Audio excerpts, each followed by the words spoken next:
Both fine.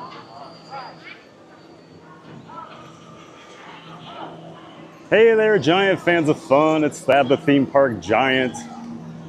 Coming to you from a little different spot today. We are over at Universal Orlando Resort at Islands of Adventure.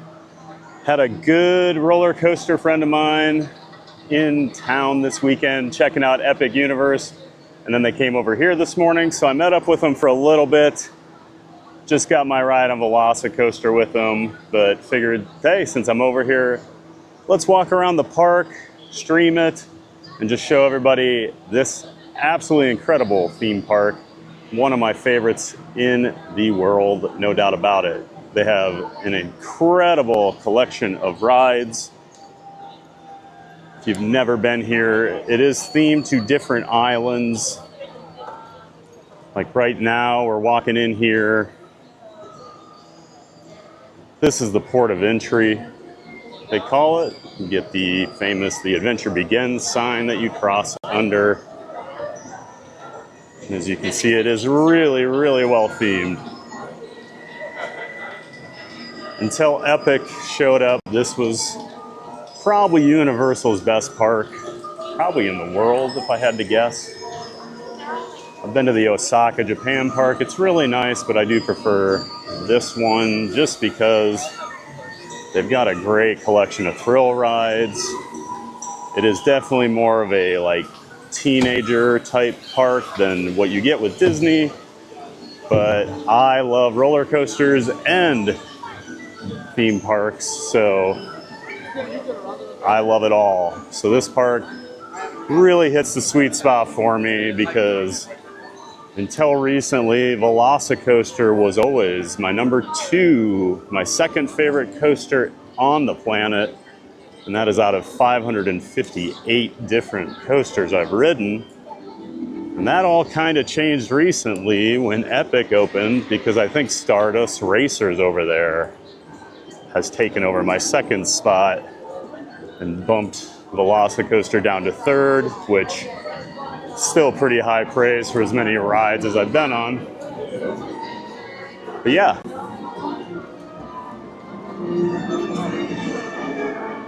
Over there to the left, you can see the incredible Hulk. Just got launched at the start there. One of the more interesting layouts of a ride, just because, as you can see that tunnel at the top, you actually get launched up and out of that at about 60 something miles an hour before you do that barrel roll. And you come out and do your Cobra roll into the loop. After the launch, it's actually a pretty standard B&M layout. B&M is Bolliger and Mabillard. A coaster company, very famous company. They built a lot of rides for Universal over the years. Hulk is pretty rough these days, in my opinion, even though they tore it down a few years ago and rebuilt it. I could probably use another upgrade because, man, is that thing rough. I get a headache on it sometimes. And I'm not really a guy that thinks too many things are rough, so. Hey, Sierra. Good to see you. Sierra from Cruise and Theme Park Guide. Hope you got back safely today. Hope you had a great cruise. Awesome to see you in here. Make sure you're checking out Sierra's content. She is a friend of the channel. We've got her channel, a link to her channel in the description to this stream. When's the last time you rode Rip Ride Rocket? Oh, geez. I think the last time I rode Rip Ride Rocket, here comes Hulk again. The last time I did Rip Ride Rocket, I think was last fall. I rode it once last summer. A friend of mine and I were we were trying to see if we could ride every coaster at the major parks here in Orlando in one day. So we both rode it that day, and we actually agreed we would never ride it again. because it's so rough. I just do not like that ride one bit. I've never really cared for it. And then I had some friends from college that were here in the fall. I think it was like October. And they're like, oh, come on, let's ride it. So I did it one last time, but I'm done. I don't even think I'm giving it a goodbye ride before it leaves. I'm typically pretty sad when a coaster gets torn out, but that one,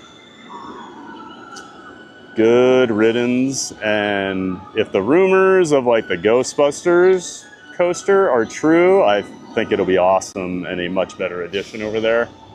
I think Rip Ride Rocket's probably the worst like major attraction that's been built in Orlando in quite a while. It just has never been that good. The train design just makes it really rough. They had issues like right away when it opened, so. Oh no, you left your camera bag on the ship? Oh, at least you could still get it. Man, that stinks though. An extra 3 hours. Yeah, it is leaving, and you know, people are gonna ask about it, so I'll definitely talk about it, but it will not be good things that I say about it. I do love this view out here. Nothing better than VelociCoaster on the water there. And I did just have a really great ride on that. It's hard to not have a great ride on VelociCoaster. It's just about one of the best layouts. I love how it's got two completely different halves on that ride, but they both are excellent. And it just never stops. It's so intense. I feel like that was a coaster we got in Orlando that you usually don't get rides like that down here. That's something like Cedar Point would put in, but I could not be happier to have that in my backyard. And then they added Stardust Racers over at Epic Universe too. And I think that's even better than VelociCoaster.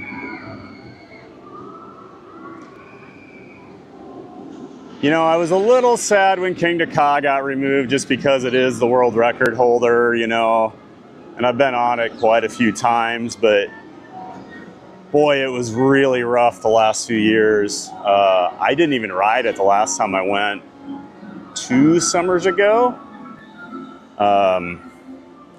So I do kind of regret that just because I didn't officially get my last ride, or knowing that I did, I guess, but hopefully what they put in its place is pretty awesome. Over here near Seuss Landing. I always love that you can see these guys floating out here in the water, just having a day at the beach. Love those little details like that. I'm glad you got the bag back, Sierra. That's good news. I'd hate, especially if it's your camera bag. We know how important those are. Hey there, love pugs. Great to see you. Thanks for checking in from California again today. Always great to have you in here. And yes, happy Father's Day to everybody out there. Seen quite a few dads out here at the park enjoying themselves with their family. So yes, if you are celebrating Father's Day today, happy Father's Day.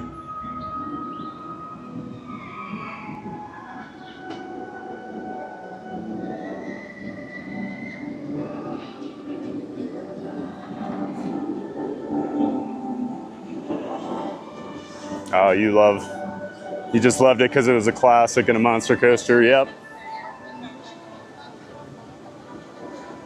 I am really curious to see what they put in because I think it's going to be pretty awesome. From some of the rumors I've read, He can't hear you, bro. He coming. I think it's going to be pretty big and pretty fast, just with a lot more going on than what Kingda Ka had, where you basically just went up, came back down, did one hill, and that was it. We're making our way into Seuss Landing here. I think this is one of the cooler themed areas to any park. And they just have a lot of these little walk through things. I don't think people really take time to notice a lot of this. They have a ton of references from the books all over the place. Of course, we got the green eggs and ham restaurant here.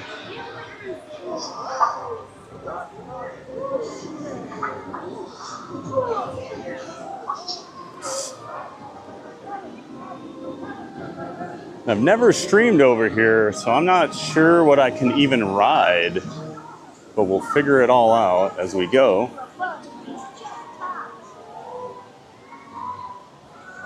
And when I've got him, the next thing you know, I'll go and I'll capture a wild tic-tac-toe with X's that win and with zeros that lose. They'll look mighty good in this zoo of McGurkus. Speaking of little walk-through attractions, this is if I ran the zoo. Let's check it out. I've never actually walked through here. Been able to catch. He's hidden for years in his cave. You had your DJ mics, your gimbal, your battery, your wallet. Oh no. And 700 gigs of footage. Oh. That's cooked by my cooks. Well, thankfully you got it all back. That is awesome. Did you just leave it in the room by accident?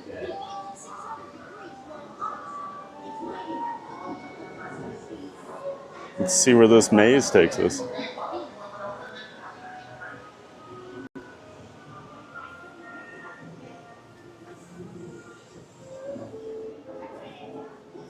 I'm certainly not crawling under that. So we'll go around the other way.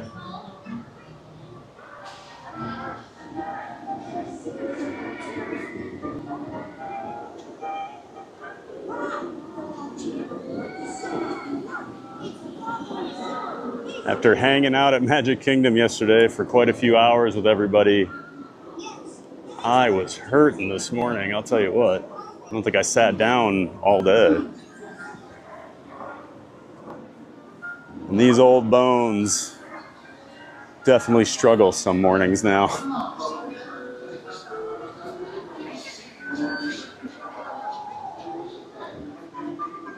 What's in here? Can't really see anything in there.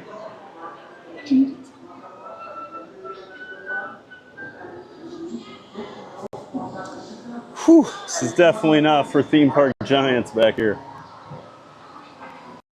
I went to the African island of Yurka to find me a tizzle-top tufted mazurka. I'm not sure exactly what you have heard, but there's more than one way to flush out that bird. I guess you're supposed to drown it.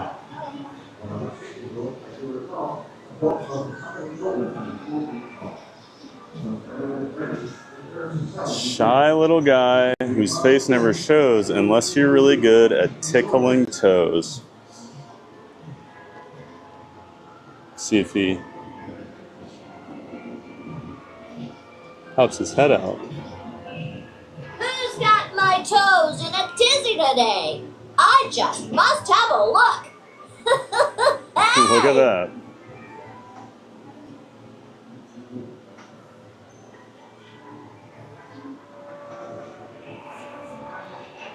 Got all these interactive things back here. So does this do something too?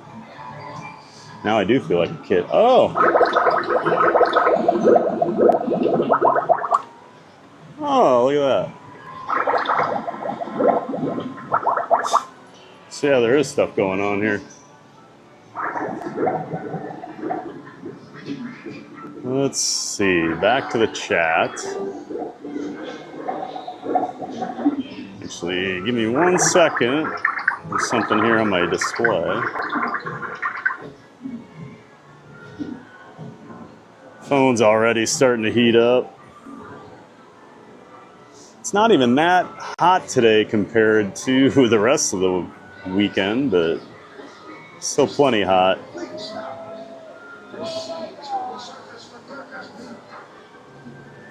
All right.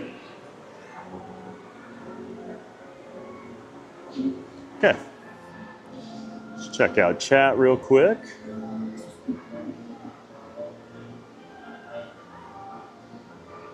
You left it in the ship dining room. Oh, thankfully someone didn't take it. You got it back, Sierra. That is good news.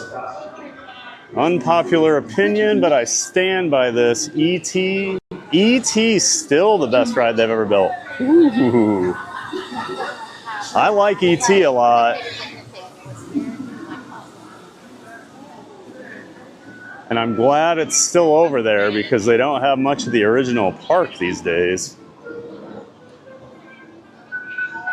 It might be their best dark ride. Though, I do love Spider-Man. E.T. is really good. And the smell when you enter that building, it's one of those unique smells, you know, you get at the parks, like Pirates of the Caribbean water, stuff like that. Like, you know you're in the E.T. building once you walk in there.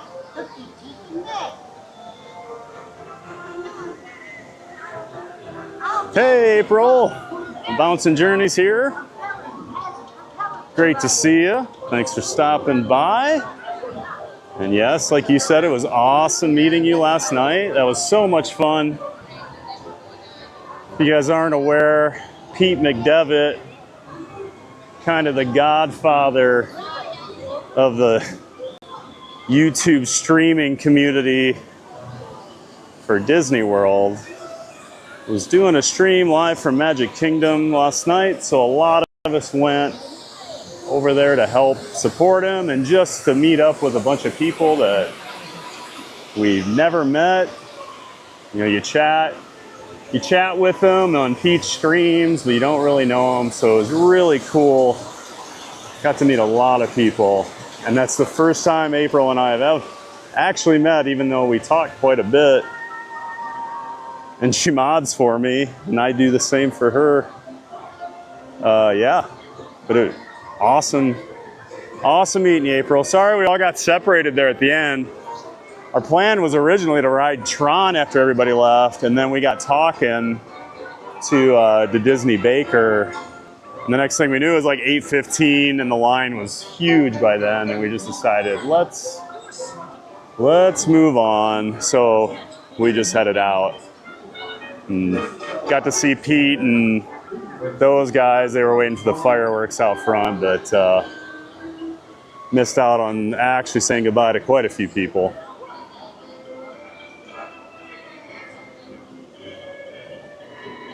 Yeah, we stood over by Tron forever, didn't we, April?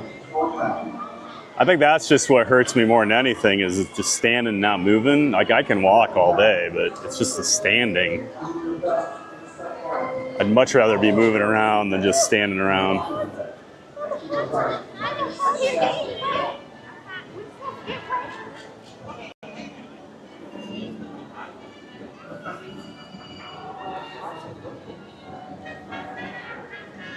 Yeah, Sierra, that's so awesome you got your stuff back. That is a huge... Hopefully you left them some positive feedback, the people that helped you.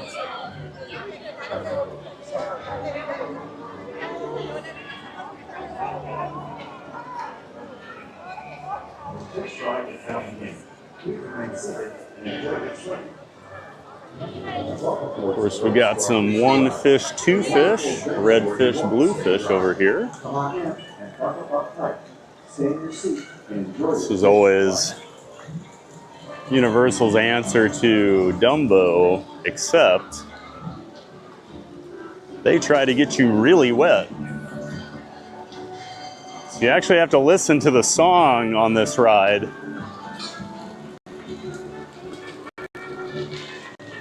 And listen to the directions, because if you do them wrong, that water will get you, because they change the height that it all sprays. And then at the end, it's just a free-for-all. Even the clues don't matter.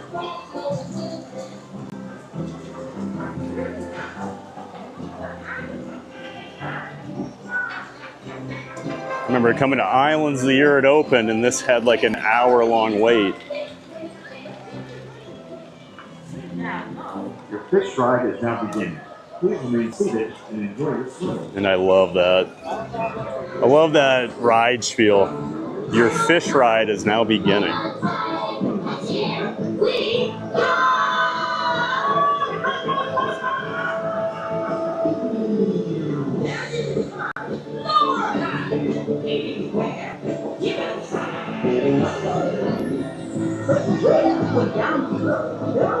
No water yet.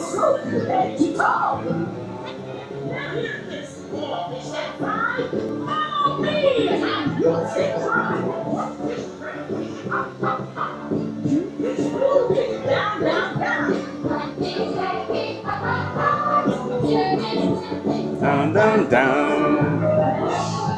Now here comes the water. Let's see if we get anybody.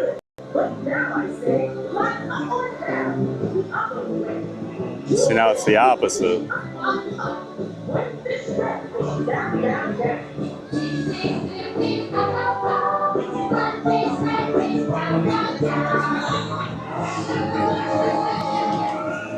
Here comes the water. It comes out of these guys over here. One on top, and then one on the bottom.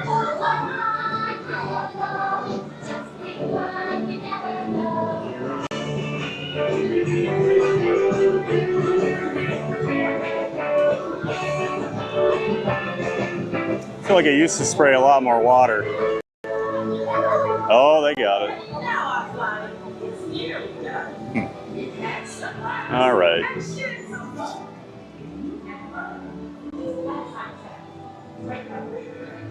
Then you've got the Cat in the Hat ride over here. So this park is dead today. It seems like just all of Orlando, outside of Epic Universe, is not very busy right now. I know Magic Kingdom was crazy quiet yesterday. Like Space Mountain had a 20-minute wait at about 2:30 in the afternoon on a June Saturday, which is absolutely unheard of. I'm gonna go see if I can take this on this ride. Hello, I have a question. Can I ride this with this? As long as it stays like that? Yep, yeah, that's all it'll be. Give me a... Because I know Universal's kind of strict on... Yeah, like sometimes... Yep. You think it's fine like that, right? As long as it's not extended, it's fine for them to hold it like that, yeah. This is all right? Okay, perfect. Sounds good. Thank you very much. All right, we'll ride it then. We're gonna do some Cat in the Hat.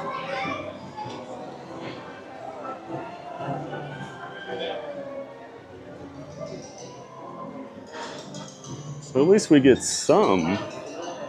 We get to ride some things over here. They definitely limit you though.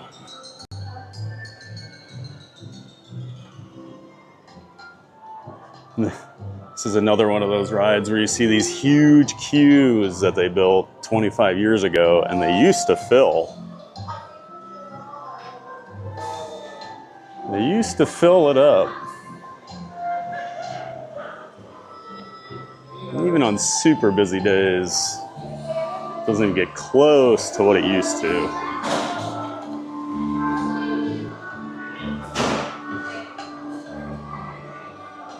Welcome to the Cat in the Hat. This ride takes a journey through the world of the cat. Yeah, I wonder if it's the heat. I just don't think we're getting much international travel right now either. Hello, one. Thank you. It's because I know like there's not as many British people or Canadians down here right now.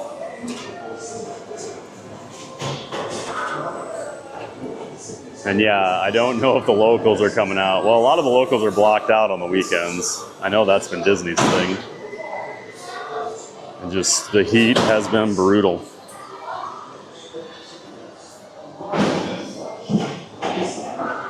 We can get these weird nets.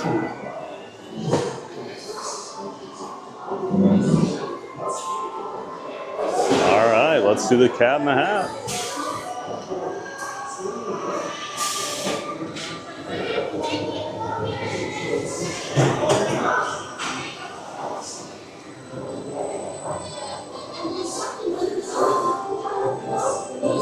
not sure if I can ride one fish, two fish, or not. I don't know if I want to chance my Osmo getting wet on it.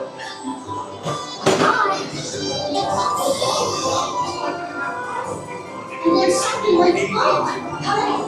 Mischief? We looked, and we saw him sitting on the mat. We looked and we saw him, the cat in the hat. Make that cat go away! You do not want to play! He should not be about when your mother is out! Why, we can have lots of good fun, if you wish, with a game that I call Up, Up, Up with a Fish. Look at me! Look at me! I'm the cat! With a cup and a cake on the top of my pack.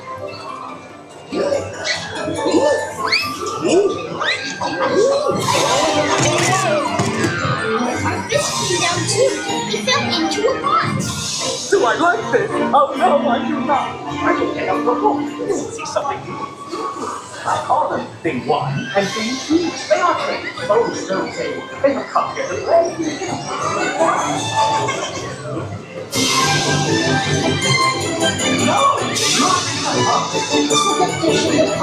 They should not fly kites in a house. They should not.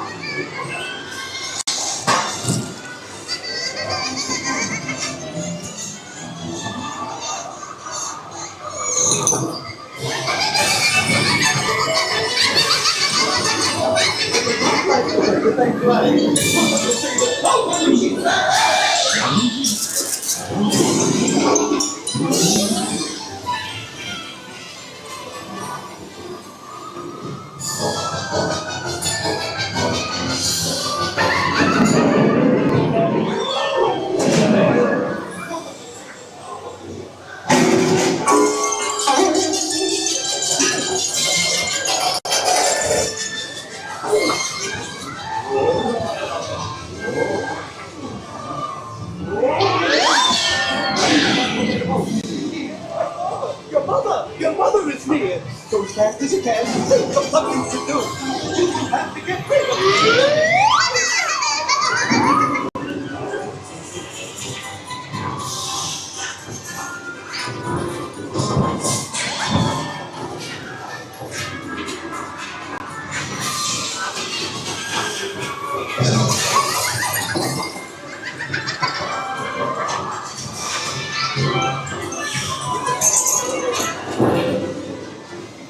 So as fast as I could, I went after my net. I bet with my net, I can get those things yet.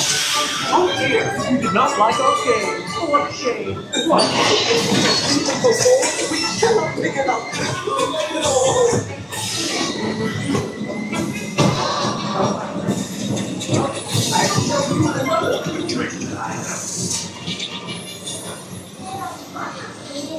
Have no fear of this mess. Said the cat in the hat. I always pick up my playthings, and so I will show you another good trick that I know. Then our mother came in and said to us to.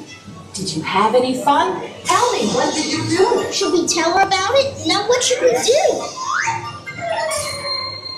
Well, what would you do if your mother asked you?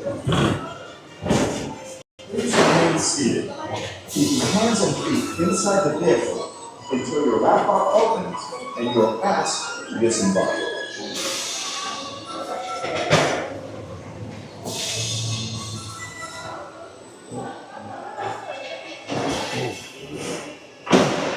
Please remain seated. Keep your hands and feet inside the vehicle until your lap bar opens and you are asked to disembark. Oh, thank you. And there we go. That's the Cat in the Hat. Remember when I was a kid, when I'd read that book, I always thought the cat was kind of a jerk. Never really wanted him to show up. Those are cute. One of them thing, 2 cups. Let me guess. They won't have a Thad. Nope. Not once in my life have I seen a Thad personalized thing at a gift shop. Just a curse.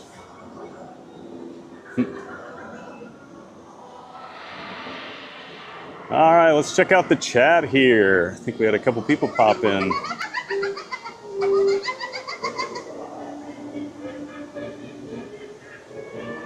Sierra says, yeah, the Northeast are still not out of school. Yeah, there's still some areas. It's funny because like back where I'm originally from in Iowa, they've been out since like the end of May. So I've actually had a lot of Iowa friends coming down, but then they're surprised, you know, how quiet it is, and they don't realize the rest of the country goes a little later.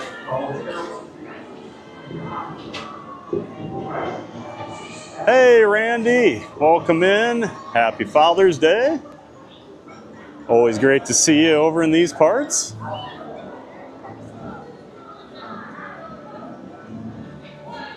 Thanks, as always, for stopping in, chatting. If you're watching and you haven't hit that like button yet, please do so. Subscribe to the channel, it all helps. And yeah, if you're watching and not chatting, say hi so we know you're here. Let us know where you're watching from.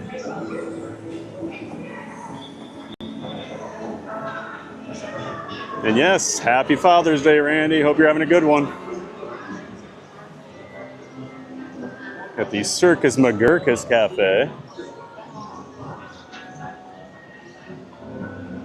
And then if you ever come for Christmas, they do the Grinchmas stuff, and the show is always back there. But the Grinchmas stuff is some of my favorite stuff any park down here does for Christmas. The show's so cute. I've still never waited to actually meet the Grinch because it's such an outrageously long line, but all the videos always look so good.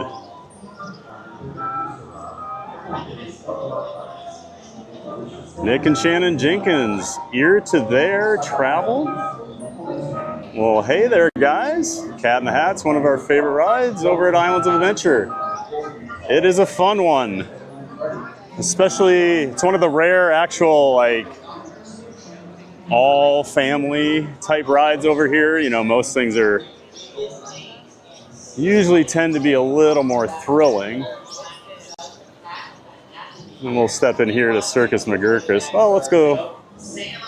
We do have some characters out saying hello, so we'll go see who we've got over here. You know him. And I can You smell it. He's Mr. Grinch. show you the lack of Seuss knowledge I On top of all have. that, we also have a special guest star in our show. We do have the Grinch over I don't want to here. give away who it is, but I'll give you some hints. Maybe you can figure it out. Our special guest star today has a fantastic He's a few months early, but loves still nice enough to meet and with speaks guests. for the trees. So, if you know what I'm talking about, great mustache. And we got Thing loves 1 and Thing marshmallows, 2 and over speaks for here. the trees. You're going to want to come Meeting and check out our greeting. show right here at 245. You will not be disappointed, especially if you are a fan of truffula. They always like tell stories out here. There's like little shows and there's a lot of meet and greets. So if you've got kids, always make sure you bring them over to Seuss Landing. Let's go walk into Circus McGurkus. And I'll take a look at chat here. Everybody's saying hi. Hey Randy, the mixer last night was awesome. Got to meet a ton of people. Like I was saying earlier, I got to meet a Bouncing Journey April for the first time last night, so that was great. And then there were just a slew of other people we got to meet and hang out with. I know your boss, John from Fun to Be Free, was over there. Gave you the night off. Hello. And this is the Circus McGurkus. Got all the theming here, and so the trolley ride will actually come through here if they're running one of the sides that does it. Only one side does it. The two trolley rides are actually pretty different, the tracks they take. I thought I'd heard they hadn't been running it through here too often lately. But If I Ran the Circus.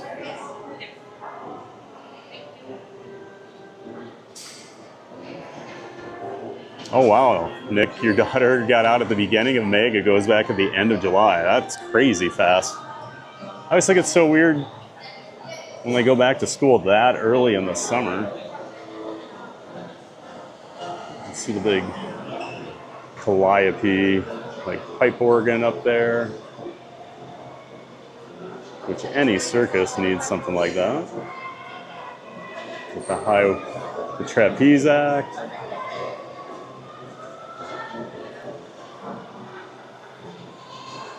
Just a lot of little extra details over here at Islands of Adventure.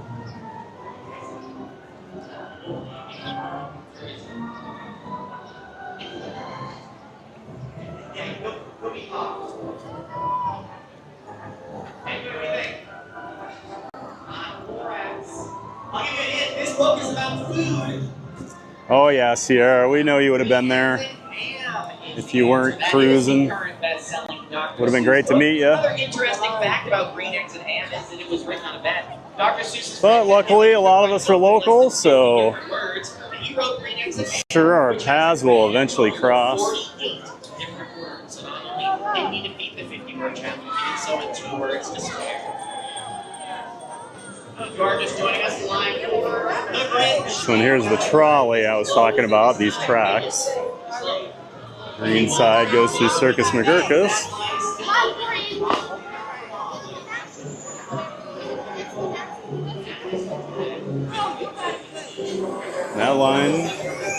That line's 5 minutes. Just to show basically everything is really quiet over here. I waited probably 30 for VelociCoaster earlier. My friend said they did Hagrid around noon, Hagrid's motorbikes, and it said 80 minutes. They only waited about 50 or 60, he said. So, and that's even with it being on Express Pass right now. It doesn't seem to be even hurting Hagrid too much right now. I'm gonna see if we can ride the trolley ride. I think I can. I've seen people stream on that before, on TikTok at least, so I don't know. Hi, is it okay if I take this on this ride? Okay, thank you. All right, we're good to go.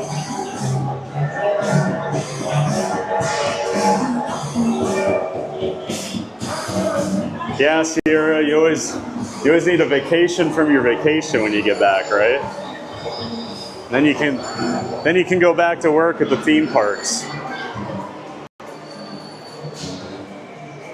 Living in Orlando is funny.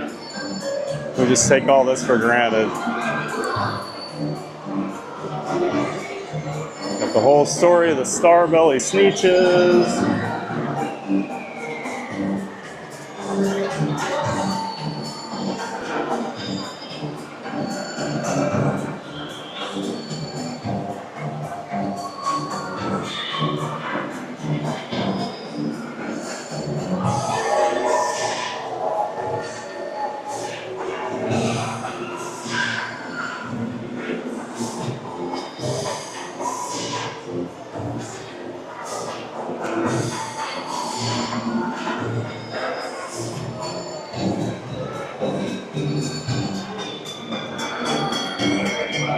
After this ride, I'm gonna have to find some water.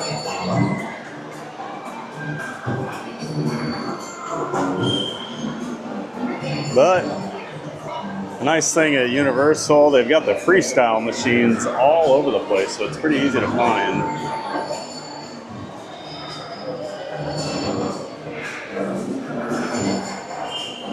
Hey there, Cakes. How's it going, man? It was great meeting you last night. It was a lot of fun. Nice to put a name with a face.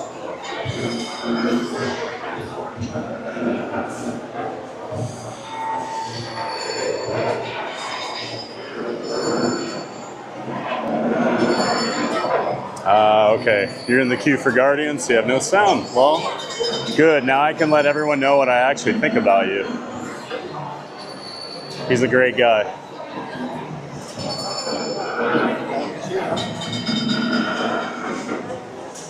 All right, Sierra, take care. Good luck with all the laundry and everything you're gonna have to take care of. Not So Scary Mary TV. Hey, how are you? Great to see you. Loved getting to catch your live stream last night with you and Benny. That was a lot of fun. Now you've probably got the itch, the bug, right? You'll be going live every night.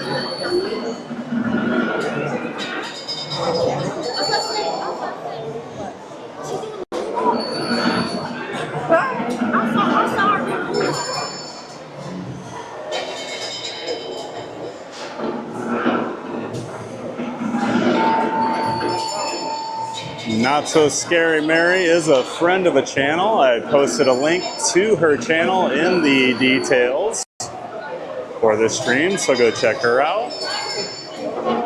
Hopefully her and her husband Benny are going to be doing more live streaming from their home. And then maybe the next time they come to Orlando, they'll want to try streaming from the parks.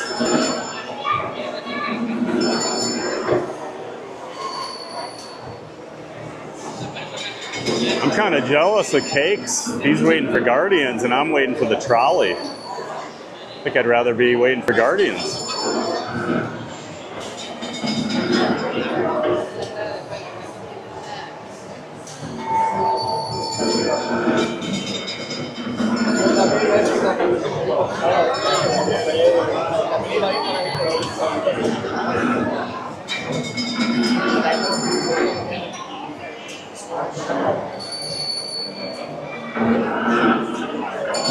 Oh, okay, Mary. I guess we'll let you do every other week or whenever your schedule works for you. As much as we'd love to see you every night.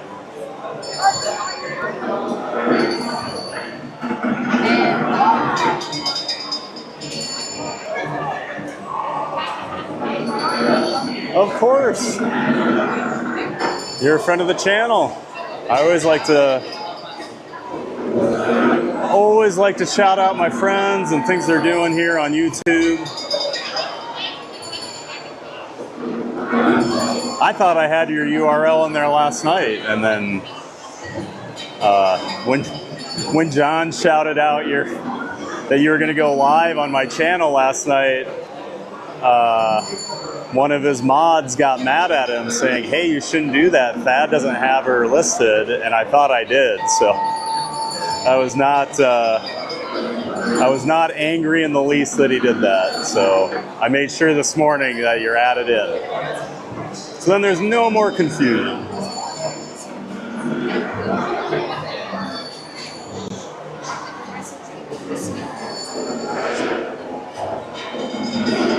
Oh, you know me, Mary. I'm just the theme park gentle giant, right?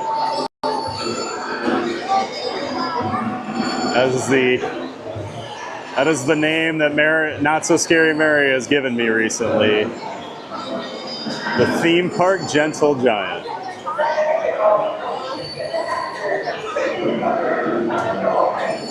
I'd say this is definitely gonna be more than 5 minutes, but still not terrible. This line can get really long sometimes.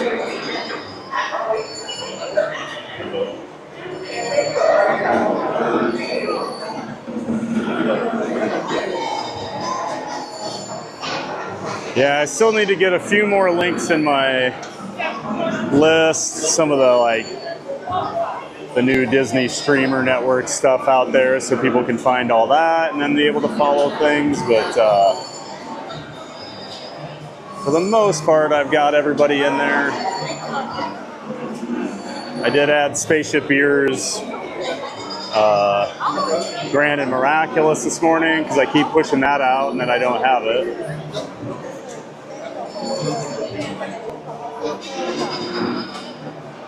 I better get ready for a big fat Cuban hug when I see you.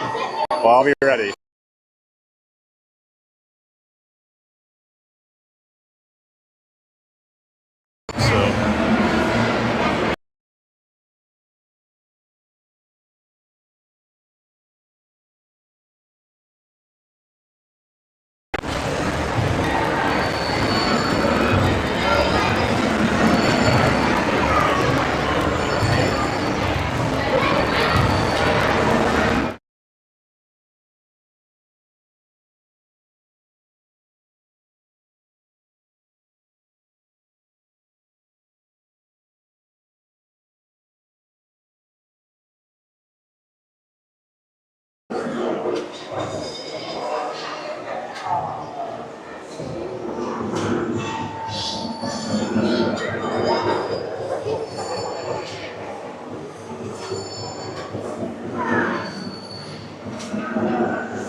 Okay, hopefully everything's back. We had a bit, my connection just completely dropped off the cliff here when I walked up this ramp over here, but it looks like it's back now.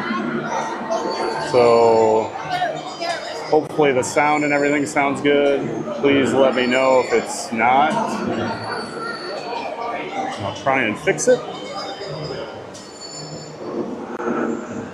Animatronic Mom, just sub, saw you in line. Hey, awesome. Thank you so much. Appreciate that. Hopefully enjoy your ride here on the trolley. And hopefully you're having an awesome time over here at Islands of Adventure today. It's a great park. I was hanging out with some friends before I went back.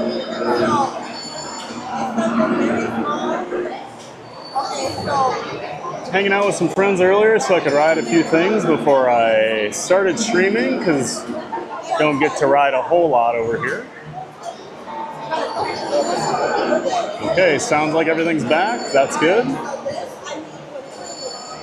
As always with any in real life type streaming, you just never know what your connection is going to do, no matter how much you try to prepare for it. It's like, I know a lot of you know I use, a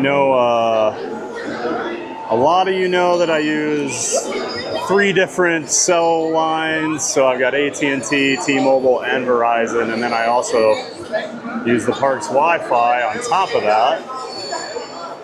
But sometimes you just hit a completely dead zone and lose it. Randy says it wasn't him. I don't know, Randy. I was gonna start pointing some fingers, and you were probably the first culprit. The Fun to Be Free guy probably has you in here trying to sabotage my stream.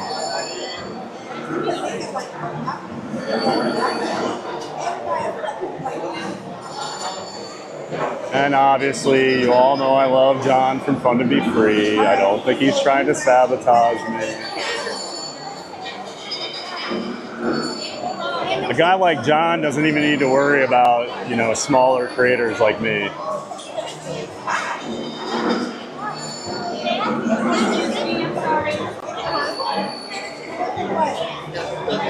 All right, appreciate all the feedback. Good to know. Everything looks and sounds great. Thanks, guys.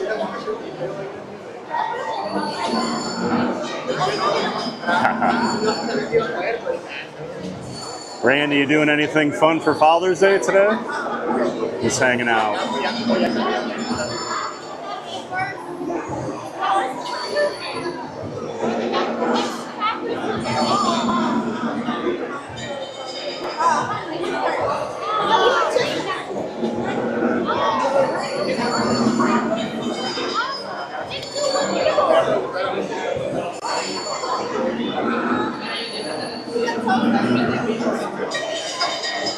Appreciate that support, Randy.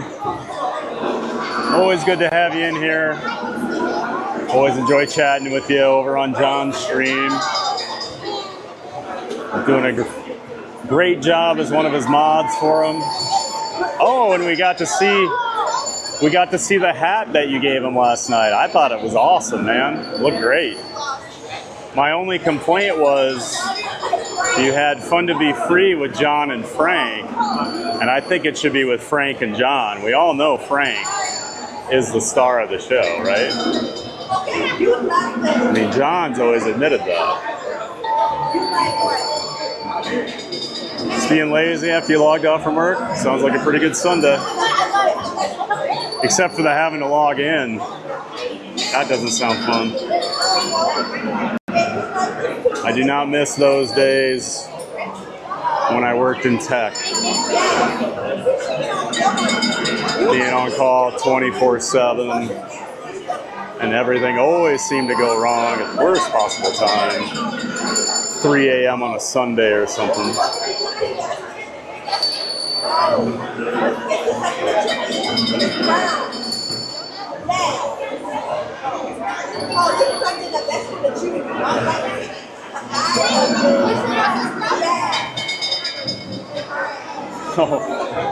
Hey, these guys just found me.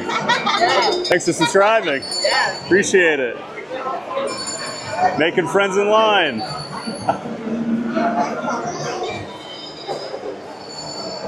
Where are you guys from? Mexico. Mexico, very cool.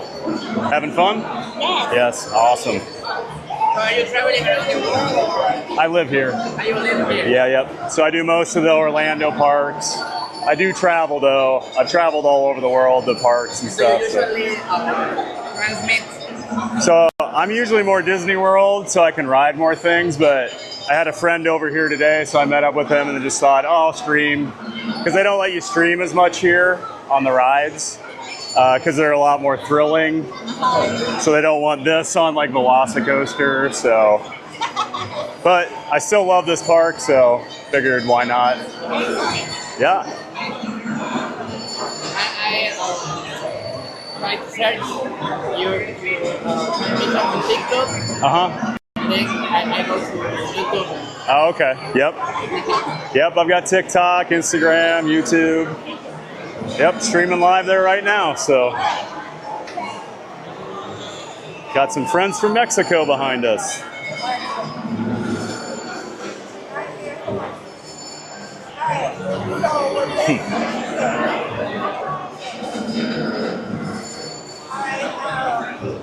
And the chat will welcome you in.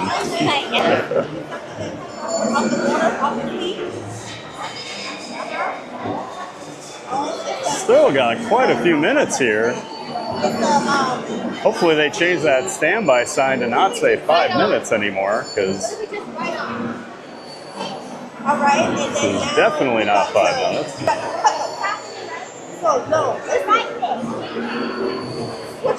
Hey, Mary on the move. Good to see you.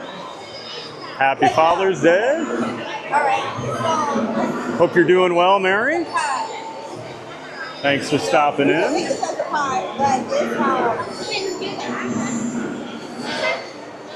Mary is a newly dubbed mod on the channel based on what John told me last night, so I did add you. So thank you very much.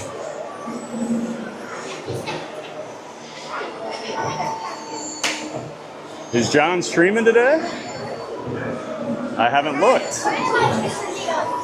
Because I'm not at Disney today, so knew I wouldn't run into him. Unless he's going to surprise me over here, but I don't think that'll happen.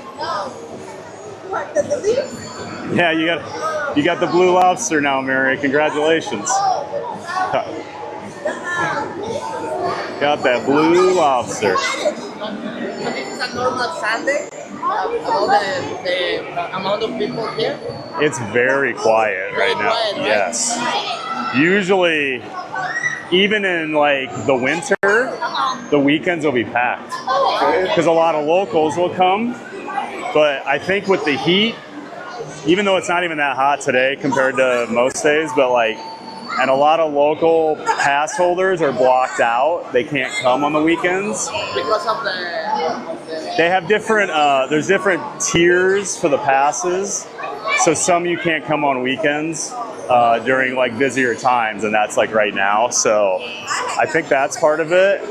And I just don't think people are traveling very much right now. So, because usually by this time of year, it's pretty busy down here. Where, especially like a weekend at Universal, I can't believe how dead it is. Like this is pretty crazy. Where about the new park? What's up? Epic's still pretty busy. Like the guy I met over here today was at Epic yesterday, and he said it was pretty busy over there. That's like the one park that's been busy right now.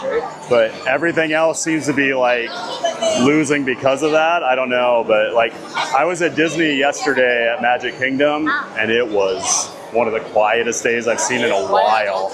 Like Space Mountain was a 20-minute wait in the middle of the day, and that's usually over an hour. So like it's very quiet right now. There's some schools like around the country that aren't out yet too. So once that happens, more people will travel because everyone's kind of on a different schedule. But like the Northeast still hasn't let out. I think they have one more week, but I don't know. I think it's gonna be kind of a quiet summer, to be honest. So, because We are going to visit Epic. oh, you are. What- It's amazing. What is your suggestion? Are you staying on site? Okay. Okay, so you don't get the early entry. Okay.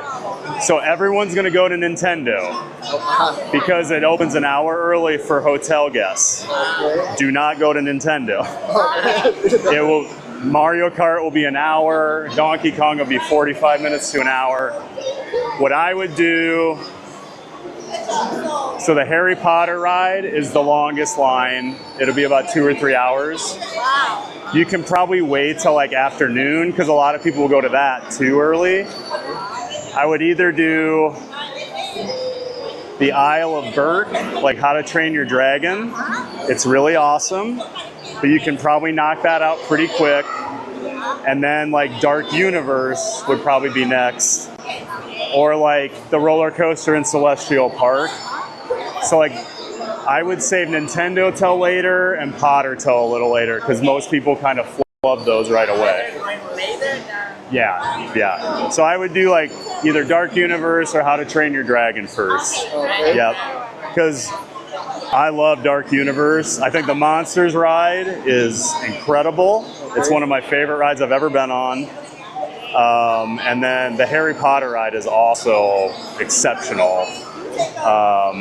It's the best Potter ride down here. Like it's better than any of these. And I think a couple of these are pretty good here, but that one's pretty mind-blowing. Some of the things they're doing with animatronics over there, like they look like real people. It's crazy. But yeah, I love the Monsters ride the most. The Stardust Racers roller coaster is my second favorite. I'm a big coaster guy, and then Harry Potter's third. But all three of those rides would be the best ride at most parks. They're that good. So like, even though there's only 11 rides there, they're all pretty good. Like, and the park is gorgeous. It is stunning. Because I've been to like 125 parks around the world, and I'd say it's the second most beautiful park I've been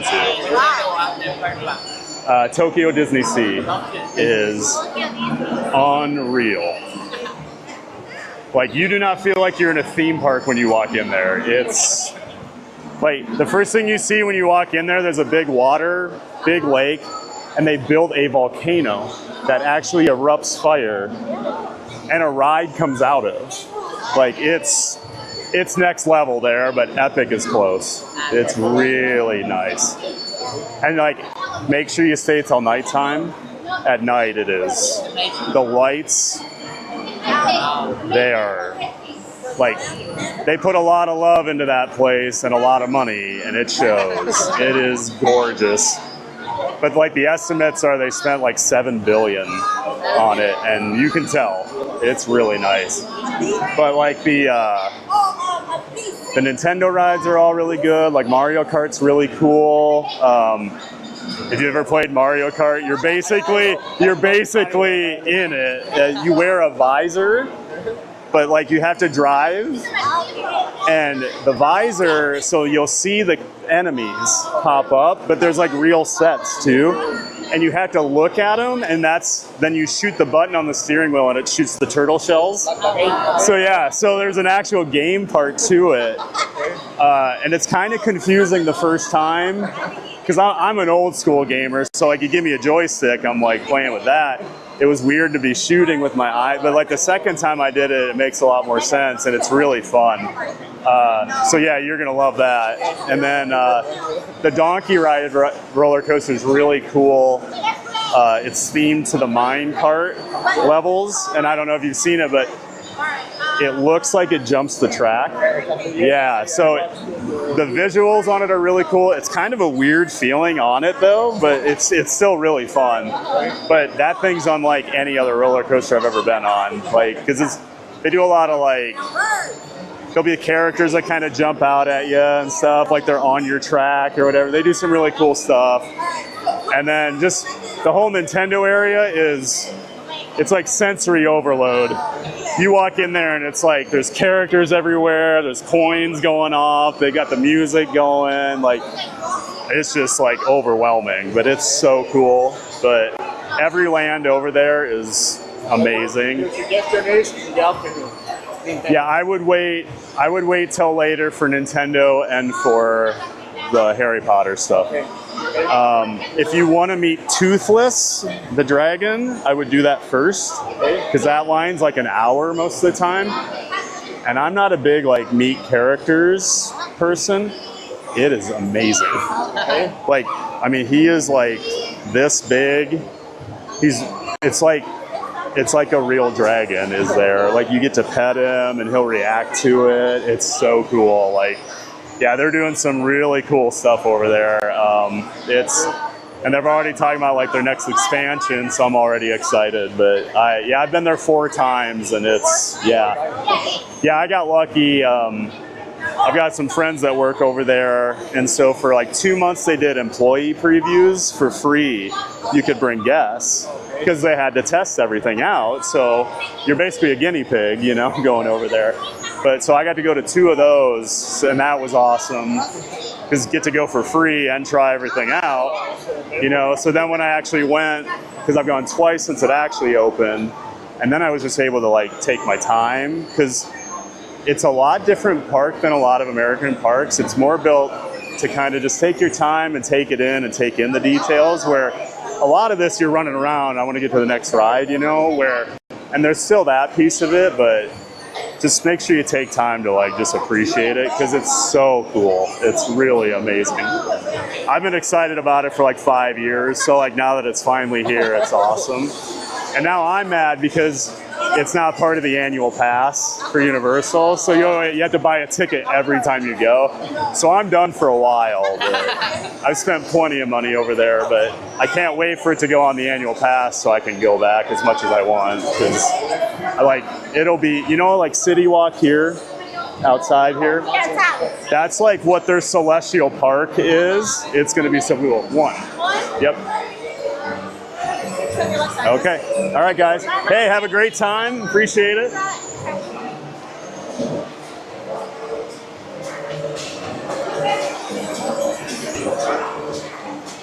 Well, that was fun. Getting to talk to some friends from Mexico, helping them out with their day at Epic tomorrow. Sorry, I kind of ditched the chat here. I'll try to catch up. And that was Fabricio I was talking to, him and his friends and family back there. It was a great chat with them. Always love meeting people in line.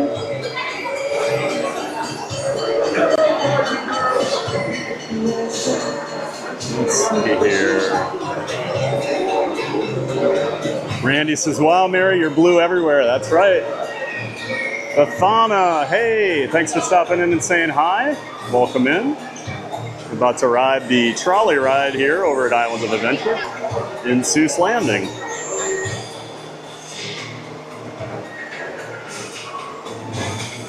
Yeah, blue's Mary's color. She just looks good in it, so I had to give it to her, right?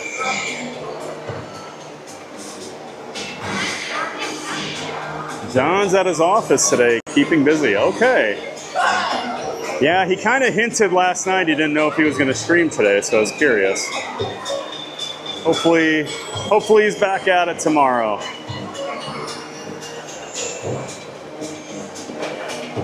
I was going to try to do 7 days this week, and it's tough. I had to take a day or 2 off in there.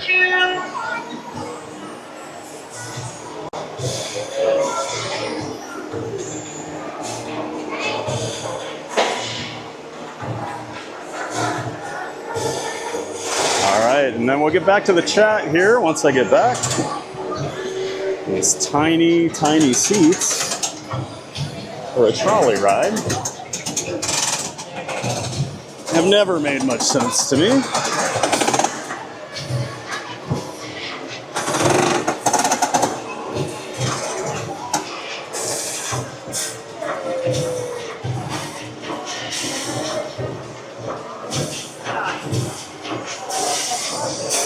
Pick up your hat.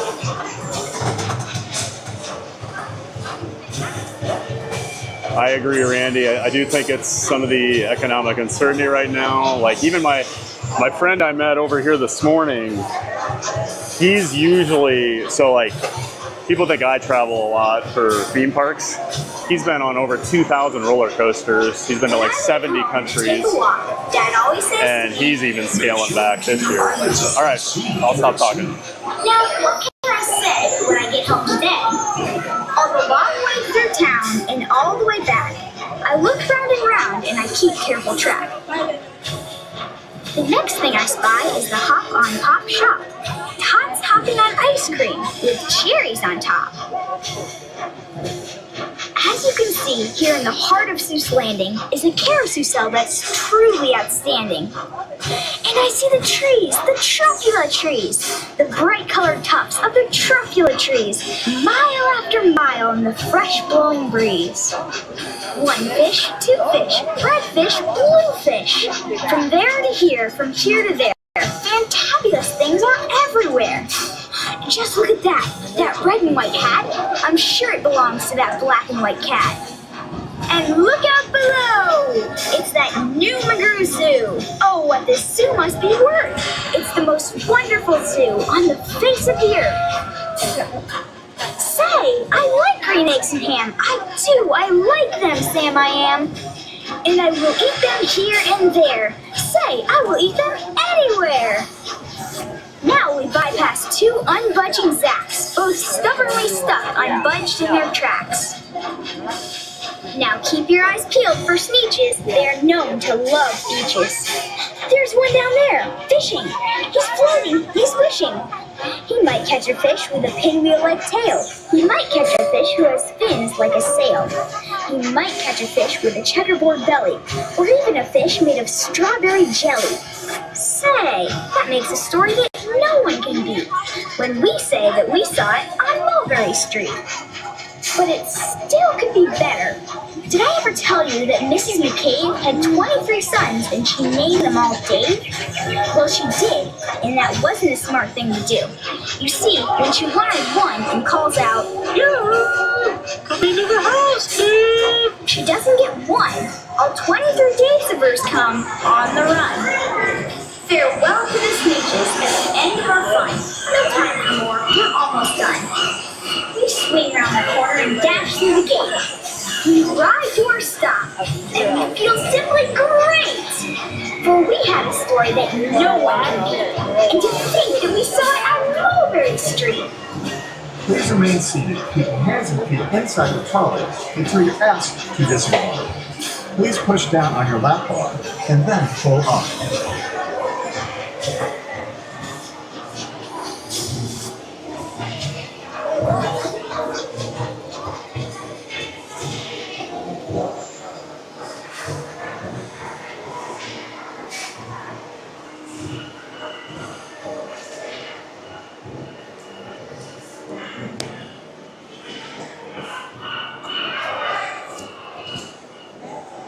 Now, a lot of people say over at Epic Universe that the Yoshi ride is basically Epic's version of the People Mover, but I think the Trolley is a much better comparison than the Yoshi ride. The Yoshi ride's super slow, it's super short. You don't really get great views, whereas the Trolley ride, you go all over Seuss Landing and you get a pretty good look at the rest of the Islands of Adventure Park, especially VelociCoaster, which is my favorite ride here. And then you get some good shots of Hulk. And just a lot of aerial views of the Seuss Landing area. But I always like that ride whenever I do it.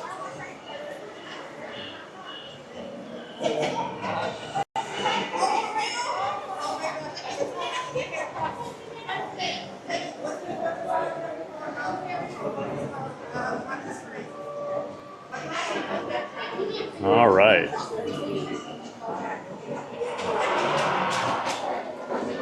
You go to the candy shop here. The fudge always looks so good. Not on a day like today, though. It's the last thing I want. All right. I am going to catch up on chat real quick. Then I'm going to go find some water.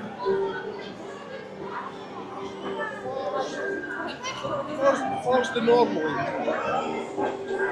Randy was saying he thinks it's because of the economy, and I do agree. April, welcoming everybody in, letting us know we're riding the High in the Sky trolley. Let's stand over here in the shade for a minute. Just an FYI, Honk Honkers here. This is where you meet the Grinch during Grinchmas. The line will be over here, and then it crosses over and goes all the way down. And there'll be like 50 people in it. It'll be a 3-hour wait. So it never looks like much, but it's always long. The nice thing is you do get plenty of time with the Grinch, so but it is a very long wait for people. Mary on the move. Can't wait to go to Epic. Oh, Mary, it's so good. I keep telling John he needs to get over there. He would love it. It's a beautiful park. That was great. All the expert advice. Yeah, you know, that's what I like to do for people. Since I've been over there 4 times. I've got a pretty good lay of the land at this point, and they asked, so I'm happy to help. Grab some water here. Excuse me.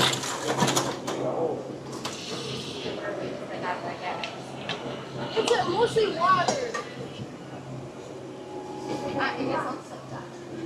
The freestyle machines are so good. I wish Disney would start adding these a little more. They've been putting them into like the DVC lounges in some places, and it's really nice, but man, oh man, oh man. Getting the ice cold filtered water whenever you want it. Can I say hi to your vlog? Absolutely. You're live on YouTube right now, actually. Hi. Okay. Theme Park Giant. She wanted to come over and say hi, so there you go. Monorail Molly, hey, hey. Good to see you, but also sad that you're home. I'm so sorry. Nothing worse than that vacation hangover. Glad we got to meet you last night, Molly / Jen. Been a long time coming. So great getting to meet you and talk to everybody. It was so much fun.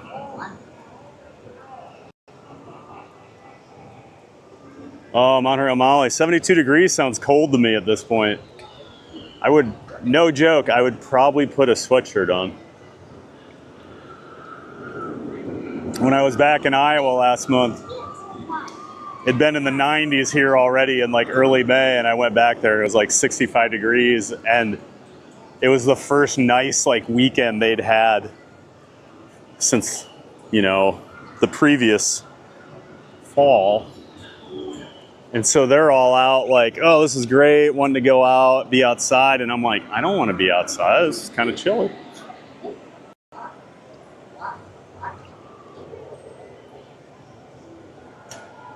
Drinking a little water over here while we watch VelociCoaster do its thing. That crazy top hat.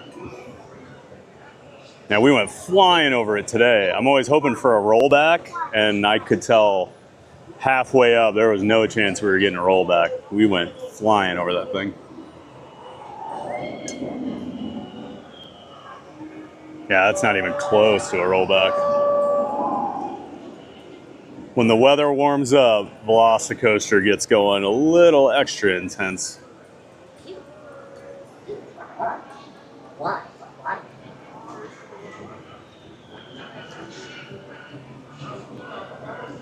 I'm gonna finish this and then get back in line for a little more in a second.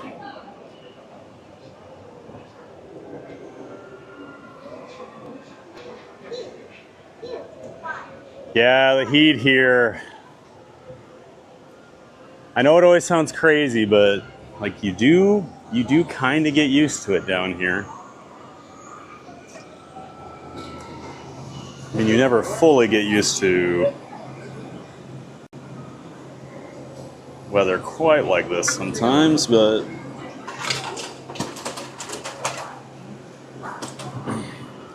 I just always notice when my northern friends come down in the middle of the summer, they just melt instantly. And then I go, oh yeah, I guess it is pretty hot. And you just get used to it. Learn how to hydrate all the time, and you just got to pick your battles. You got to make sure you're getting shade, getting some air conditioning.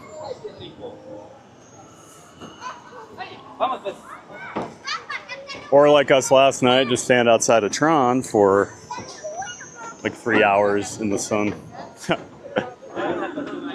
No seats, no air conditioning, just people hanging out.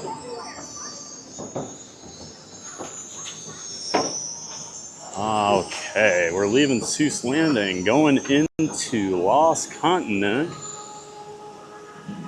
which I noticed the other day when I was building out some of my OBS assets that they removed Lost Continent from the map over here. I know they had named it like it was a temporary How to Train Your Dragon area for the new live action movie that just came out. But right now it's an unnamed area. We got Mythos here. The park's signature dining restaurant. This has always been one of the highest rated theme park restaurants in the world. And then you just get the really cool exterior with the rock work and the waterfalls and everything. Actually, I might go back here. I'm gonna walk back here forever.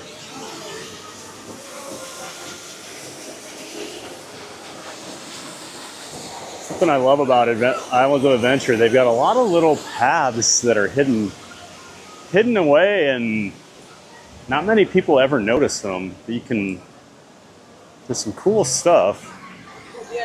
Hi. Get some really cool views of the park back here.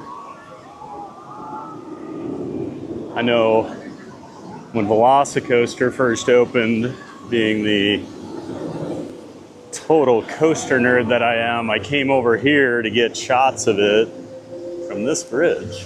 You can see why.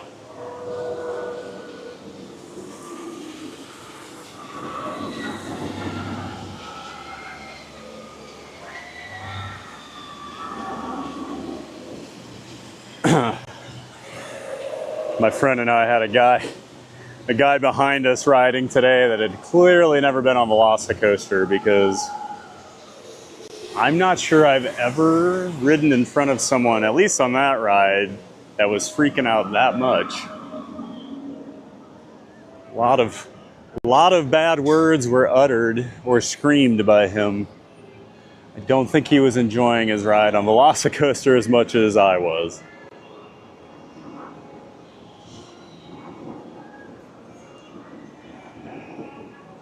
And here's the back side of the Mythos restaurant. You see some of that detail. When this park opened in, I think it was 1999? I think that's right.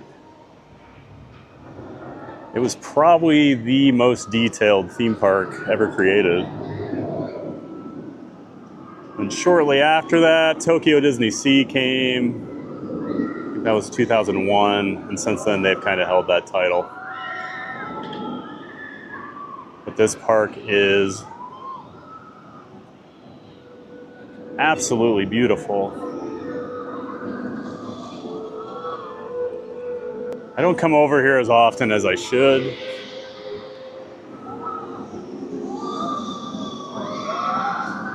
And now I live even further away from it, but so more I-4 traffic to deal with. Yeah, that's right, a bouncing journey. The top hat is intense. I'm typically a back seat guy, but the front seat on that, when you go over the top hat, whew, you are not going to touch your seat. That is just pure ejector air time.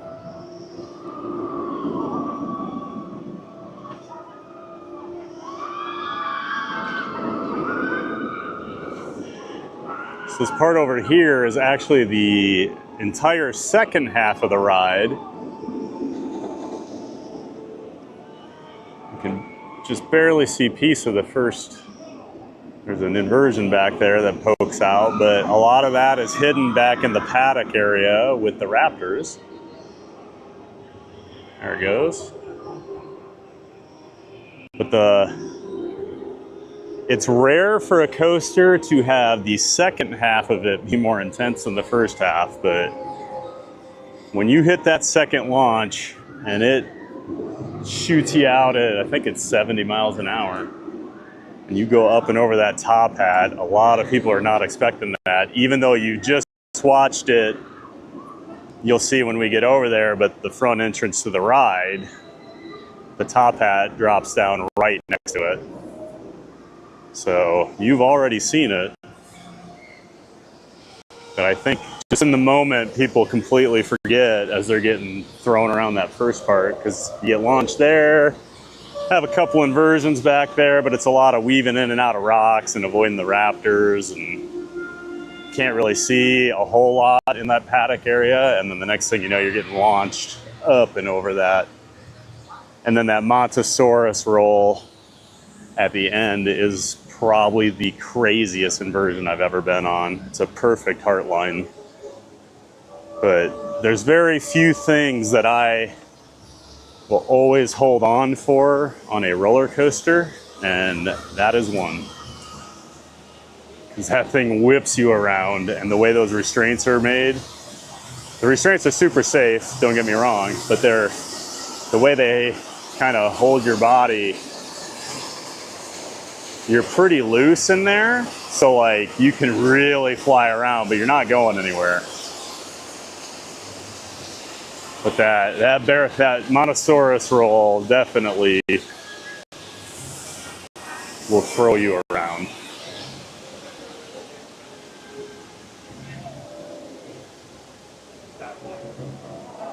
Back here. So this used to be an indoor, like interactive show called Poseidon's Adventure. It was one of the original attractions when the park opened. There's a lot of like CGI effects. Got a lot of water and things that spray at you. And the water tunnel that you used to walk through on your way back to actually meet Poseidon was really cool when that first came out. The rumor with this area for a couple years has been, once Epic Universe was finally opened and operating, they were probably going to turn this into like a Zelda area, is what the rumor's always been. And with the ties to Nintendo, it does kind of make sense, but I guess we'll see. This definitely has a Zelda vibe if you ever played any Zelda games.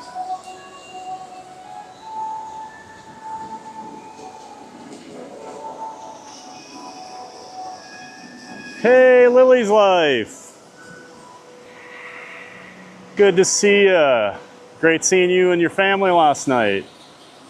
You guys are over at Epcot, huh? Yeah, got to get in that air conditioning. I just took a water break a few minutes ago because it's definitely hot. I'm honestly surprised they leave all the waterfalls and everything running back here for an attraction that's been closed well over a year now.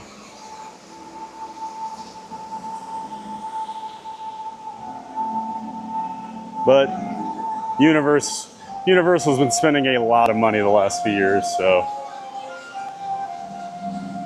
this is probably next for them to do something with.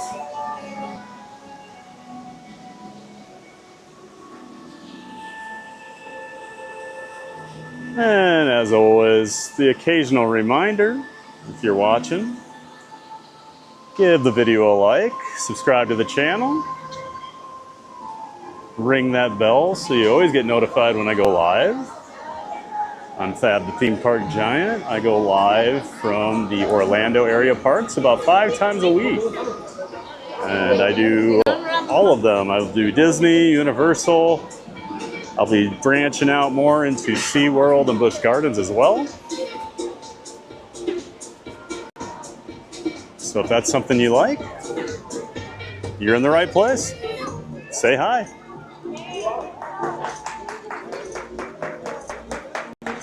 Mike, over here. I know I didn't pilot one year because I wanted to try it out. That's right over that. Oh,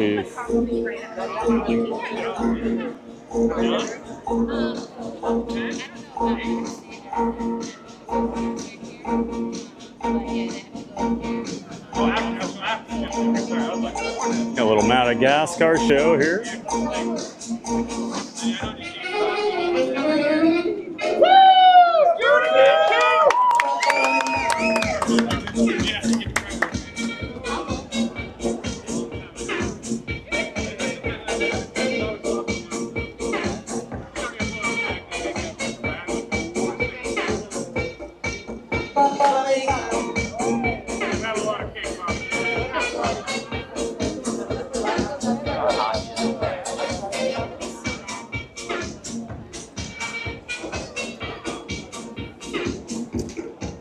Okay, so I hadn't walked back here yet. So I was saying earlier that they'd rename this area to How to Train Your Dragon, and there you go. There's a little more with that. So maybe that's why it's not marked as Lost Continent on the actual map.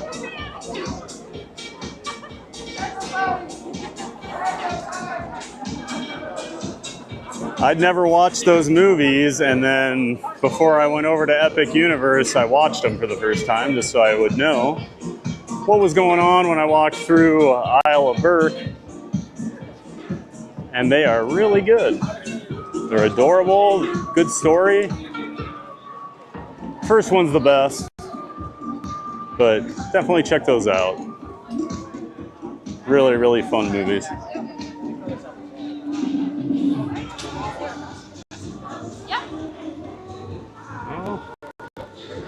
See at the fountains talking to people.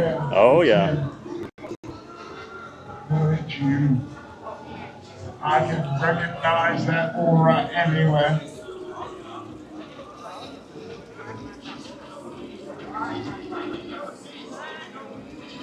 I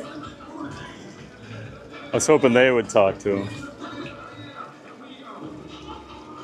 Because I'm not going to get wet.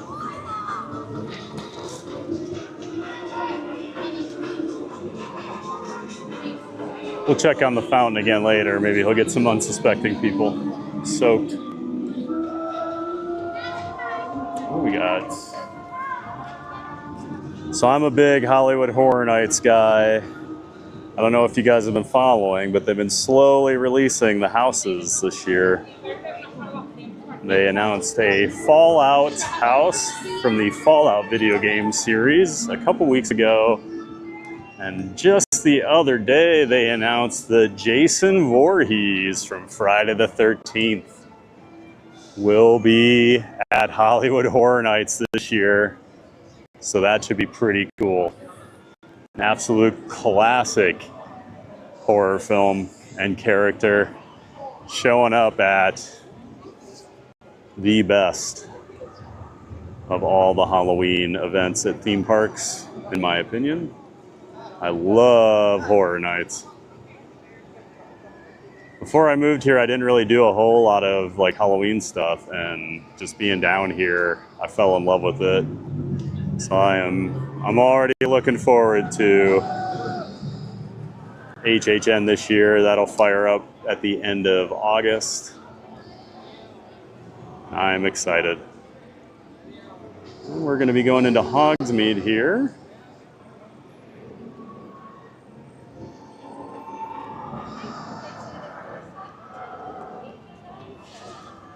My phone is so hot right now.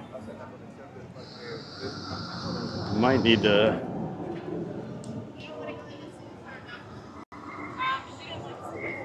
find a good indoor place for a few minutes and hang out, let it cool down. But for now, heading into Hogsmeade. Got the Hogwarts Express over here. Hello? Making documentaries, huh?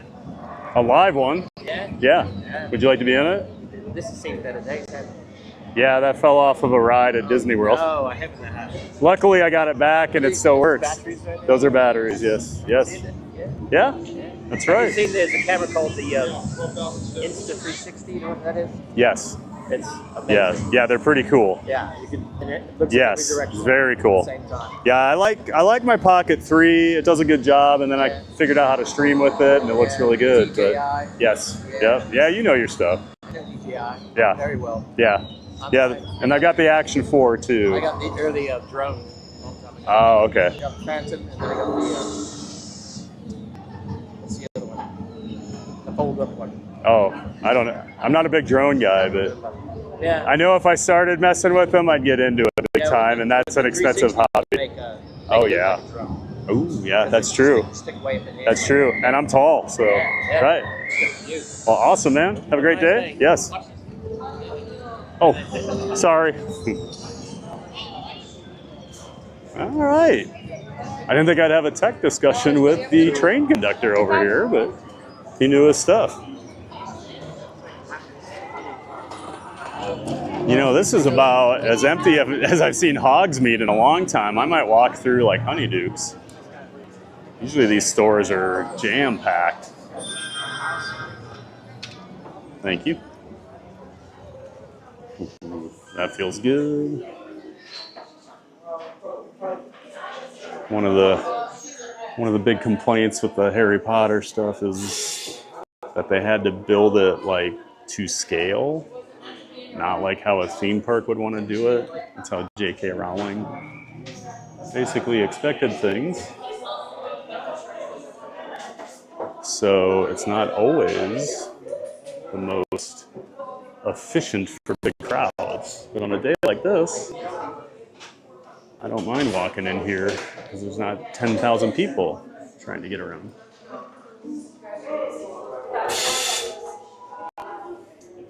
Not an exit.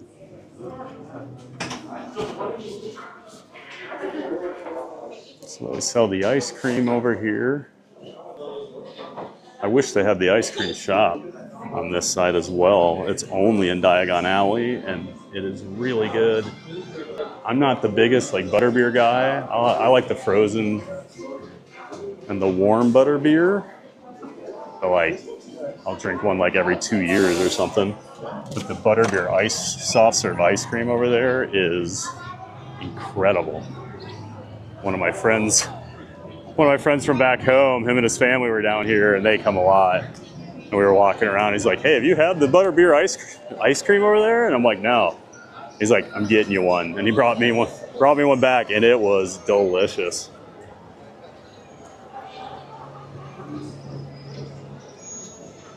Hey, Spaceship Beers is here. Good to see you, buddy.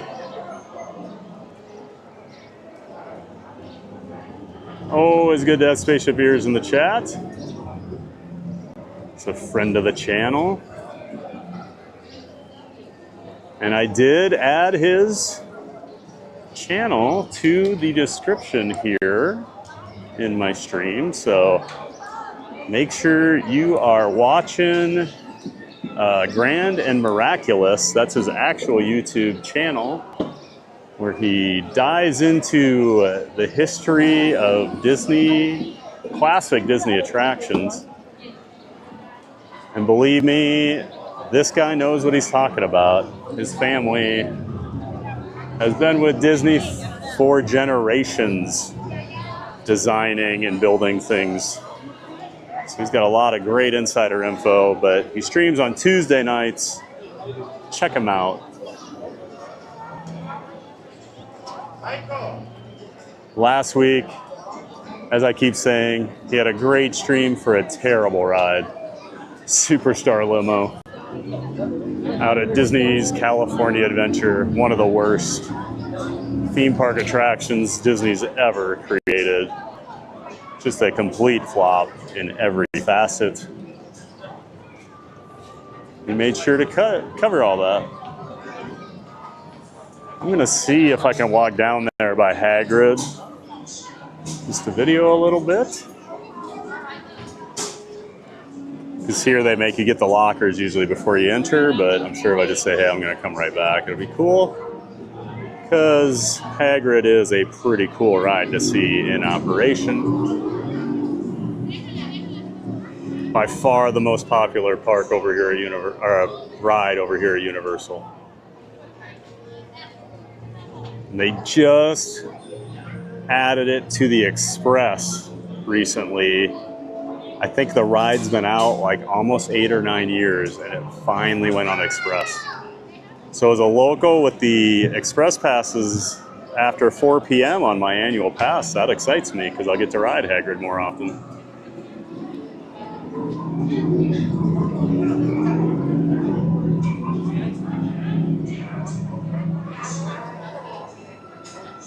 Ooh, Benny Rodriguez is here. Hey, Benny. Ooh, that's a good question, Benny. I hadn't thought of rocket rods because that was just an engineering disaster to not bank those turns. Made it completely useless for what they were trying to do. 80-minute wait on that. Is it cool if I just go record for a little bit? Yeah. I'll just be right back. Thank you. Appreciate it. Better viewing area. Up this way to your right. Oh, I'll go that way then. All right. Thank you. Stand by.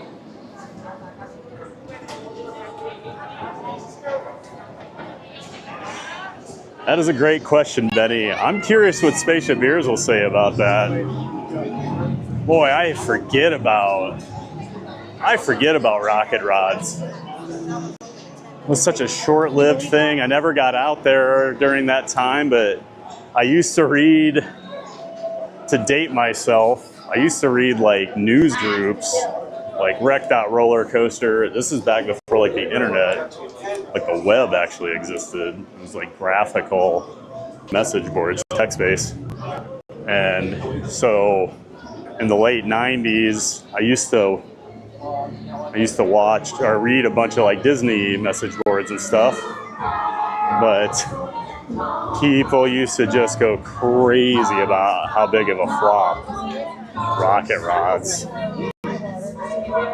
was. Oh yeah, this is a better viewing area, definitely. Over here by the exit.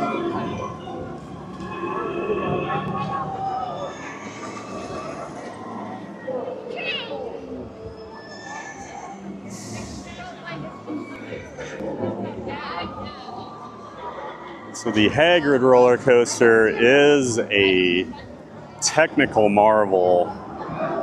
If you know anything about how like roller coasters are done, the amount of trains this thing can run at one time, I think, is 7, and they're all full-size trains.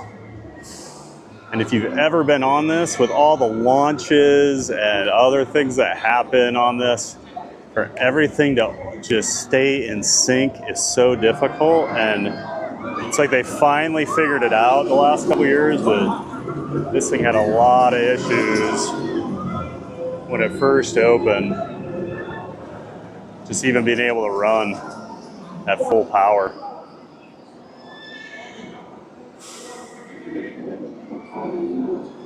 When they opened it, it was the most expensive roller coaster ever built. I think it was like $330 million, somewhere around that price tag. And that has only been eclipsed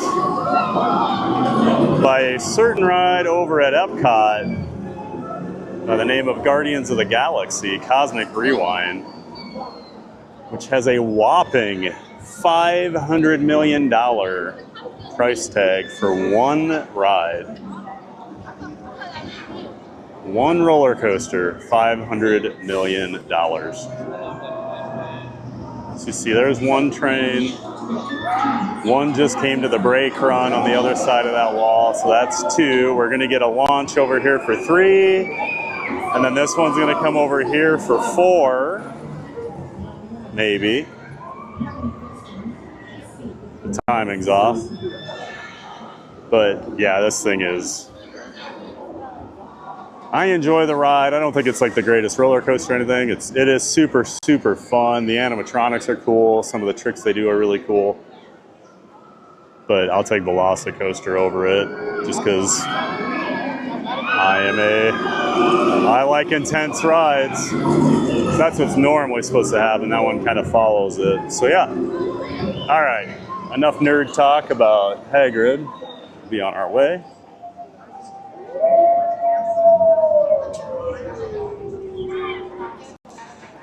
Okay, there he is again.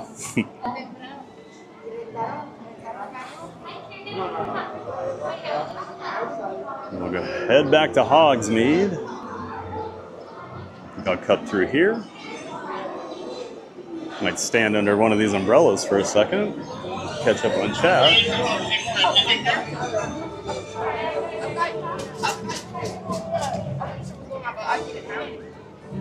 It's funny because it still looks like it's kind of crowded in here, and it's really not even close to crowded for Hogsmeade, but it's just such a small space, even a small crowd.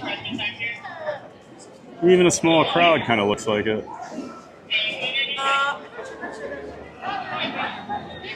Spaceship Beer says he'll have to do rocket rods at some point. Oh, I hope so. That'd be awesome. But I need a palate cleanser after Superstar Limo. I need a palate cleanser after just watching it. I can't imagine doing all the research and building out your presentation. You're gonna need like a gallon of Beverly for that palate cleanser. Mary says Superstar Limo was definitely cool. Rocket Rods was kind of cool when it worked. Or definitely something, sorry, and Rocket Rods was kind of cool. Yeah, I always thought Rocket Rods looked cool. I wish I would have been able to ride it. Worse than Rocket Rods was its queue. They reused the interior of the Circle Vision Theater and it turned into a spiral queue. We were in that place for hours watching the same clips over and over. That, you know, I'd forgotten about that, but that was a huge complaint on those old message boards that I used to read, was the Circle Vision queue was awful to wait in. That's funny you mentioned that, and like right away I remember that was like the #1 complaint. Mary on the Moon, John and I worked West Side attractions during Rocket Rod's days at Disneyland, meaning we were at Indy, Splash, and Mansion. Oh, okay, so you were on the other side. And then John would occasionally drive a parade float into the Rocket Rod station by accident, if I had to guess.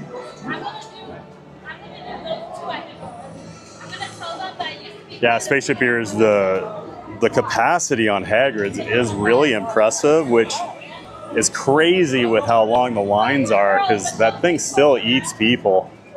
I mean, especially like they have the non-stop loading station. They do a conveyor belt with it. So like it's always moving. I mean, you were seeing trains launch probably every 35 to 40 seconds if I had to guess there. So,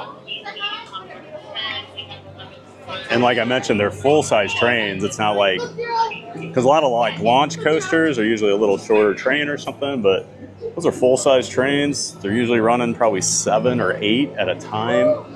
And the line is still like 80 minutes right now. It's crazy how popular that thing is. I remember when it opened and there were the aerial shots of the park, the 6-hour wait where they were basically wrapped around the park all the way back here through like Jurassic Park. And it was all the way up towards the front of the park by Marvel Superhero Island. And all I can ever think with stuff like that is, I love roller coasters, but I'm not waiting 6 hours for anything. Even if you guaranteed me it would be the best ride I've ever been on, I don't think I could bring myself to get in a 6-hour line at this point in my life.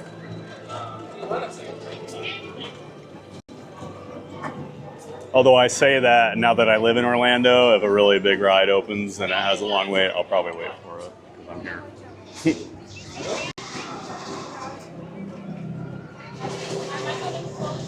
Yeah, Mary, Hagrid is so fun. It's kind of like Guardians to me, where it's hard to compare to like other roller coasters because it's just kind of its own thing. It's just super fun. You know, it's not the craziest ride in the world, but like between the little dark ride scenes, you know, they've got all the animatronics and sets and stuff. It is really cool. Spaceship Hero says, the research isn't that bad. There are a lot of well fleshed out wikis out there. The hard part is finding info on the lesser known Imagineers. Oh, yeah. Yeah, you've got connections for that stuff though, right? It's just probably deciding if you want to use those connections.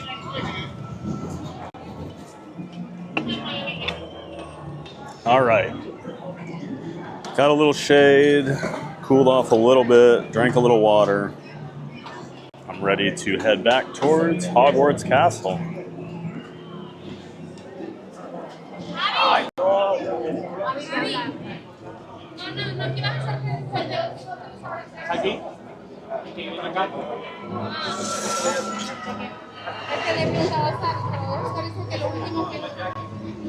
Not sure what this construction wall is over here.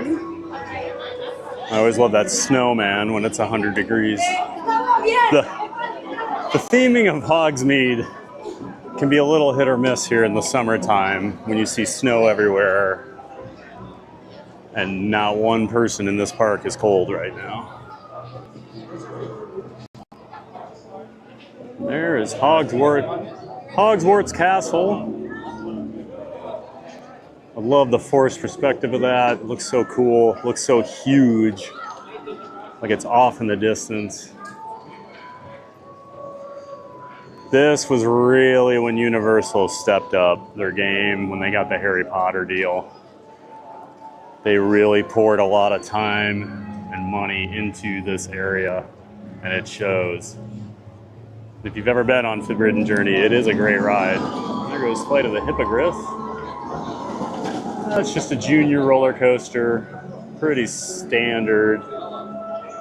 Nothing too crazy, but just something for kids to be able to ride. We'll walk up here by the castle a little bit.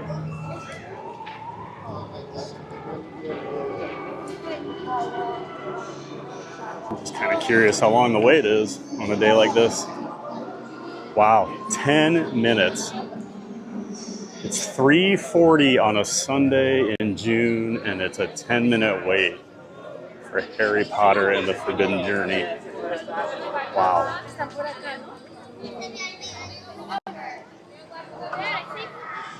Crazy.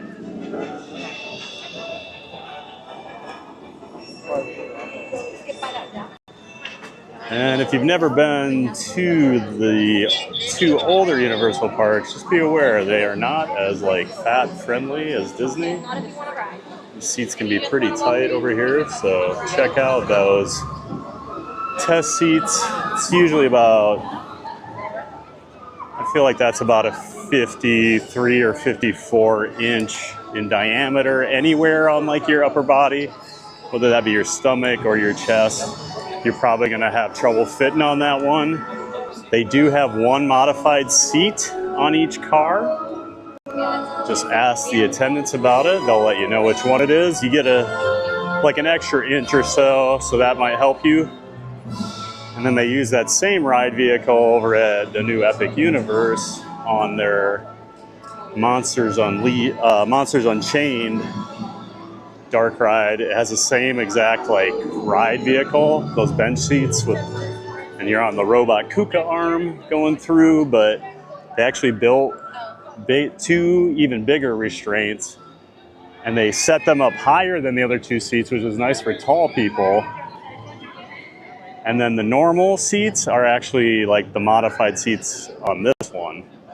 So one thing Epic did, they tried to change that storyline, that they're not like very, I guess, fluffy, person friendly.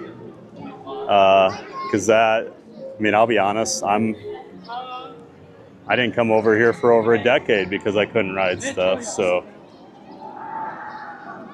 I do love this bridge over here. You get the cool view of Hogwarts.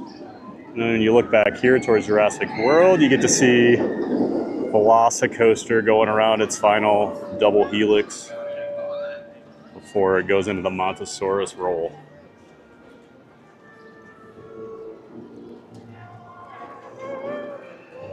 And I think you'll be able to guess which area we're going into next here in a few seconds once you start to hear this background music going.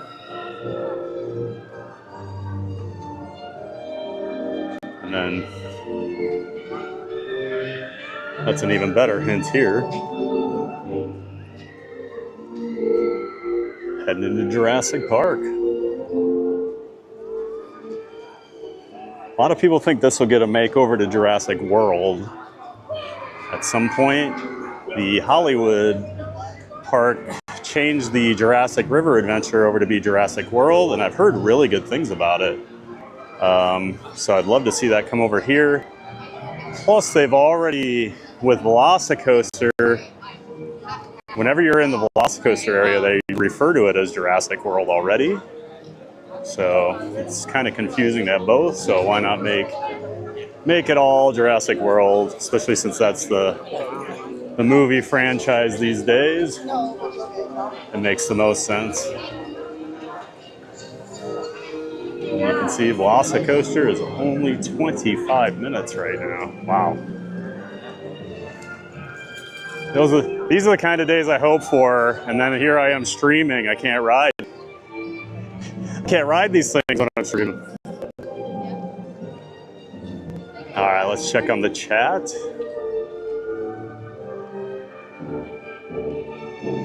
Here's the challenge. The Imagineers and designers still with us are getting old, and old people like to tell big fish stories, so it's hard to discern what's real and what is exaggerated. That's true. But, you know, the winners get to rewrite history, right? Spaceship Ears, isn't that the old saying? So those older Imagineers, they get to tell the story. Even if Bob Gurr says something himself, we still need to double check it. Sometimes I'll get conflicting statements from other Imagineers. Oh man. Go Hawks. I would definitely go. Sorry, I saw an Iowa Hawkeye fan, so I have to yell Go Hawks. Now I don't remember what I was saying. Oh, Bob Gurr, I would probably trust Bob Gurr. But you would know better than me. Like you said, even Bob, we have to double check sometimes. And here's that top hat. And there's that stall part where you just hang upside down. Moving at a very fast rate when you do that stall, so I kind of hoped for more from the stall because it happens so fast. It's still cool, but not a true stall in my opinion. I love this entrance. Looks so cool at night with the flames. They have really cool lighting on the whole station. And every once in a while you get the coaster flying up over the top here. Like right now.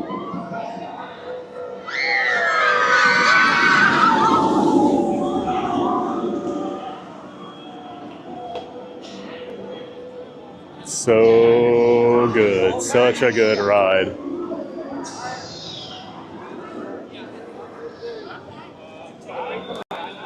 Walk over here on this bridge area just to show the final area of VelociCoaster before we head further back into Jurassic Park.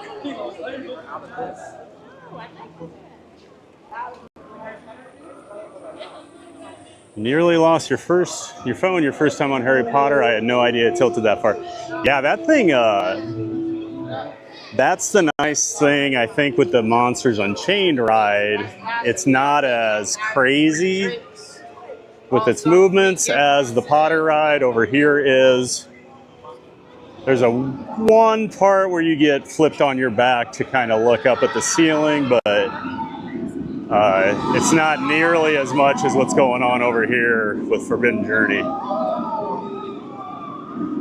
Yeah, a lot of times, like, I'll wear my cell phone in my pocket on that one, and then I'm always kind of having my hand down on it just because I don't trust it sometimes.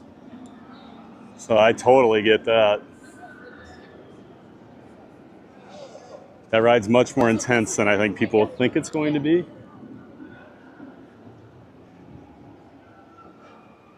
I think that's a big part of the Harry Potter stuff. I think it's all a little more intense than what people expect, because there's not very much for like younger kids to do in the Potter area. I will say their new attraction over at Epic, I think, is a little more friendly. It's just a super crazy idea for an attraction, and the ride vehicle they made it's one of a kind. So you can basically imagine like Tower of Terror, the cars on Tower of Terror, but they're able to basically turn on any axis and move in any direction. So you get to do these really cool things in there. And just the way they do it they don't use as many screens at that park, but that ride definitely has quite a few. I mean, you are going around with wizards, so there is some belief, that needs to be turned off while you're on it, but I think it's probably a little more family-friendly ride than a lot of the stuff over here. So over here, you can kind of see, if I get over far enough, that last barrel roll there. That's right before you go flying up into the final brake run. So you can see that heart line roll there. That is like a perfect heart line, and it is crazy. It's probably one of the top 2 or 3 craziest inversions I've ever been on. I still think Manta over at SeaWorld, its first inversion, is so intense. And just the way you do that, where you end up lying on your back at the bottom of the loop, is crazy. I don't think a lot of people are expecting Man to be that intense, and it is a very intense flying coaster. And there's that barrel roll, or Montosaurus roll. We appreciate your sacrifice. Yeah, that's right, Spaceship Ears. I hope you realize what I'm giving up just to bring you this stream. I could just be riding VelociCoaster all day.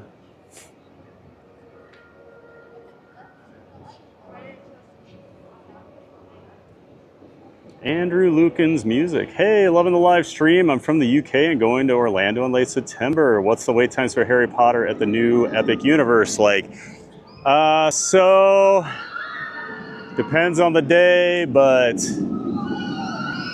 so when I went twice the first week it opened, and I went to 2 previews months ago, but they were running at a low capacity. I actually got to ride it in 15 minutes the one time and like 20 another time, but they've upped capacity since that first weekend and started selling a lot more tickets, and the park has been a lot more busy. And I would say it's usually around the 2 to 3 hour range right now. My friends that went yesterday, they said they waited 2 hours for it the first time they did it, and then they actually got stuck on the ride for a few minutes. So they got to re-ride it. And then they went at park closing, they got in line like 2 minutes before the park closed. And Universal, as long as you're in line before the park closes, you get to ride. And it said 80 minutes. And he said they were off the ride in about 50. So they probably waited like 45 minutes at the end of the night. But yeah, it's definitely very popular over there. It does have some mechanical issues they're still working through, so it does break down sometimes. The technology they're using on that is probably about as advanced as any ride out there right now, so I think they've got it mostly figured out. I know they're finally running all the cars. That was the big issue during previews. They couldn't even get enough of the cars running. You know, they were at like half capacity, where now everything runs. So it's actually a pretty high capacity ride when it runs. But all the Harry Potter stuff is so popular. Spaceship Beers, you saw footage of Battle at the Ministry. The tech they can do on robot arms these days is insane.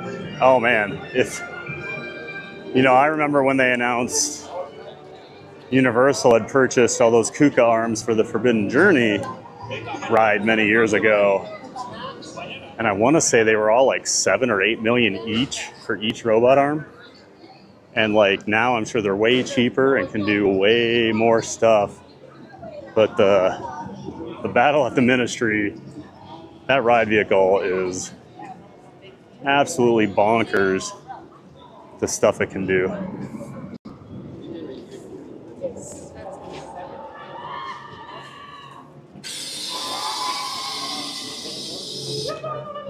Find a Fun says Steel Vintage is the perfect roller coaster. I am in agreement with you. That is my #1 ride, Steel Vengeance at Cedar Point.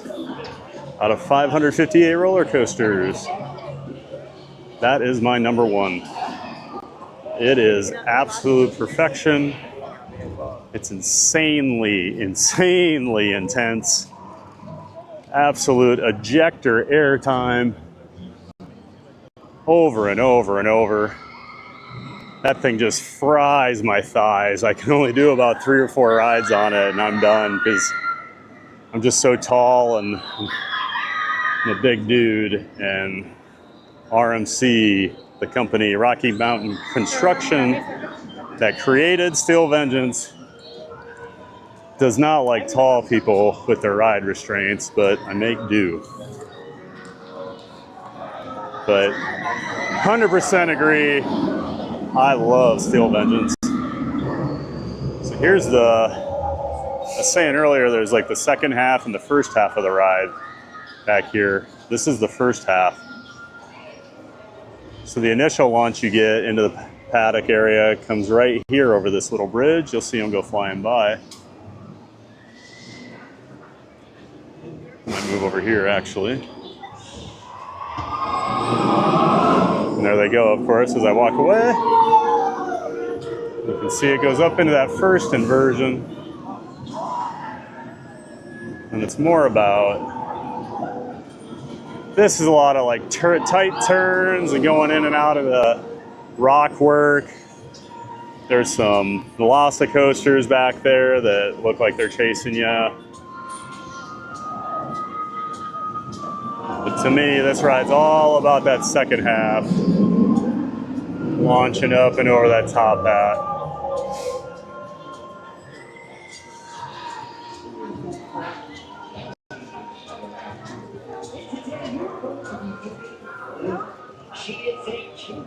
Ryan McKinney, hey, welcome into the chat. Good to see you. I can't believe it's almost July already here. I can't wait to Disney Cruise Vacation. I will be partying at the cruise. That's awesome. You got a Disney cruise lined up? I have never done a Disney cruise. I've only gone on one cruise in my life. I'm not really a cruise guy. But I wanted to go to Cuba, so I did a cruise with some friends a few years ago. And it was really fun. And I've heard nothing but great stuff about Disney cruises. Like, I have two friends, they're married, but like, they're not Disney people at all. Like, and she used to work in the travel industry, so they cruise a lot. And by far their favorite cruise line to go on was Disney. They loved that they could get away. They had all the adult only areas, even though, you know, there's kids everywhere on a Disney cruise. You get your quiet pool and all that stuff. There's the whole bar area, so they love it. So I hope you have a great time, Ryan. Let's watch one more launch here, and we'll get moving.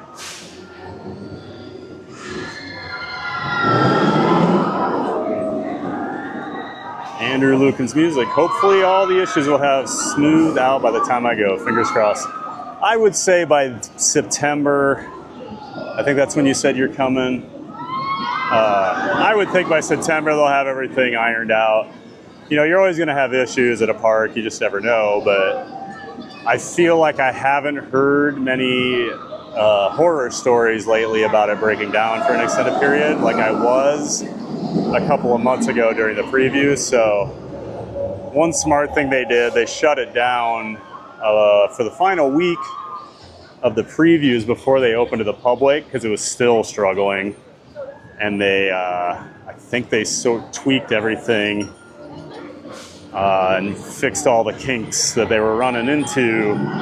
Because when I was there, the 2 days I was there, I don't remember hearing that it broke down for any extended period. So, but yeah, by September and a summer full of guests, you know, coming and trying it out, they'll have everything ready to go by the time you're there.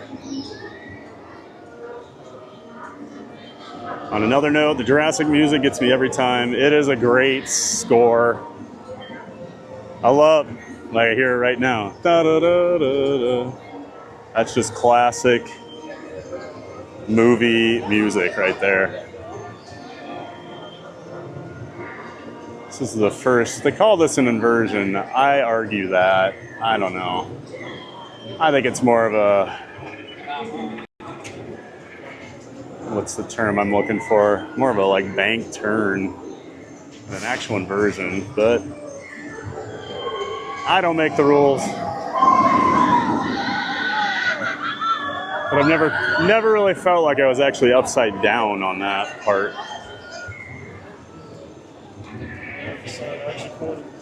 Find a Fun says 229 days till our first Universal Studios vacation. Oh, how exciting. I love the Studios parks, and especially with Epic Universe now.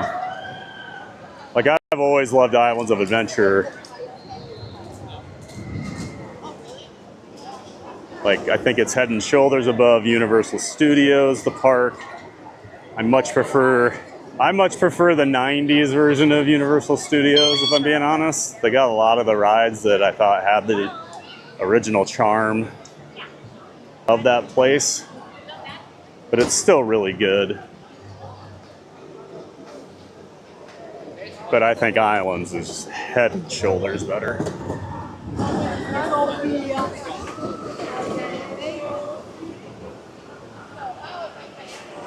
I find most of the time I end up at the Universal Studios park, it's because Hollywood Horror Nights is going on.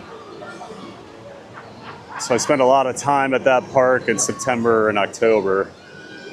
So I love going to HHN. Kaylee, welcome in. Disney cruises are amazing. That's what I've heard.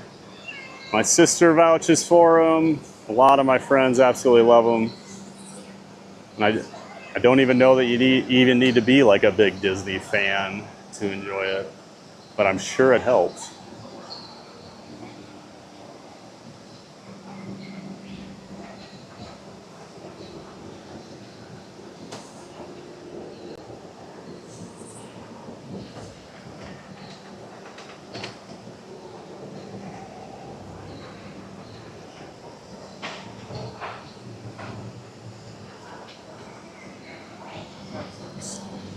Waiting for one good splash down here.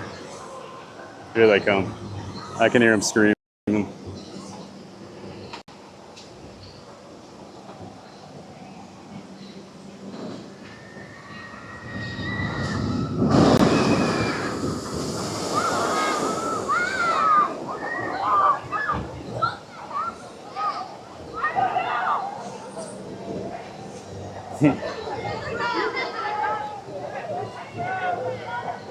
Welcome in, Sith and Sausages.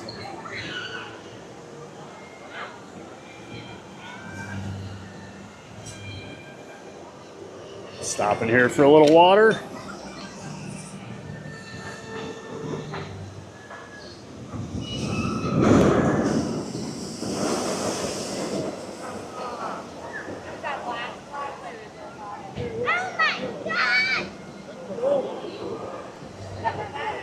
If you know me, you know I don't really care to get wet, but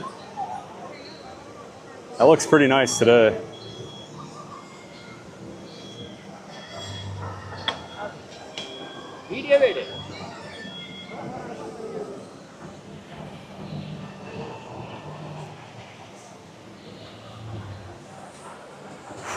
And I just polished off another bottle of water, so we're gonna go find a freestyle machine to get a refill. Oh, here's one right here. Perfect.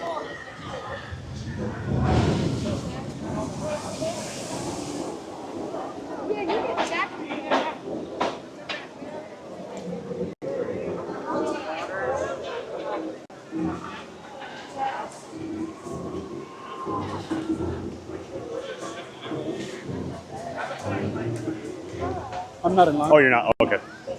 Didn't want to jump ahead of you. All right. I'm going to wait here for a couple minutes and get some water.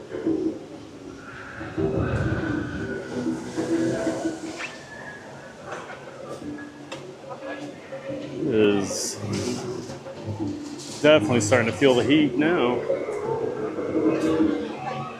Line's here. Putting the speed.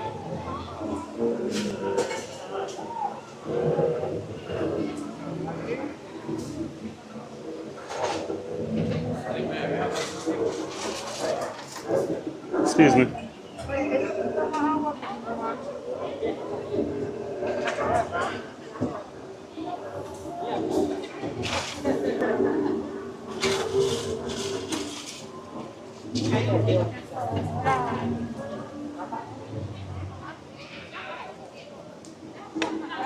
All right, more cold water. That's the thing about streaming is you occasionally get to hear me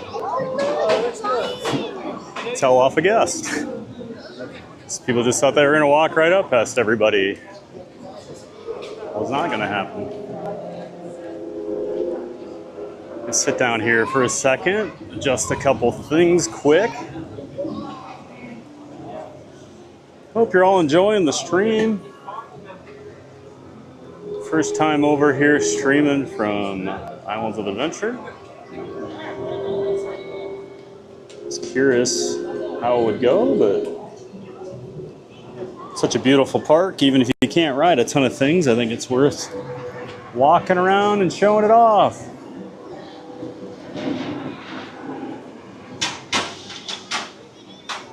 Johnson Journey. Hope everyone has a fun summer vacation. Safe travels. Thanks for joining. Be sure to like, share, and subscribe. That's right. We love having you all here.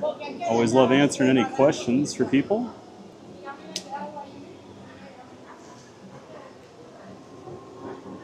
going to put these fuel rods away. They are dead.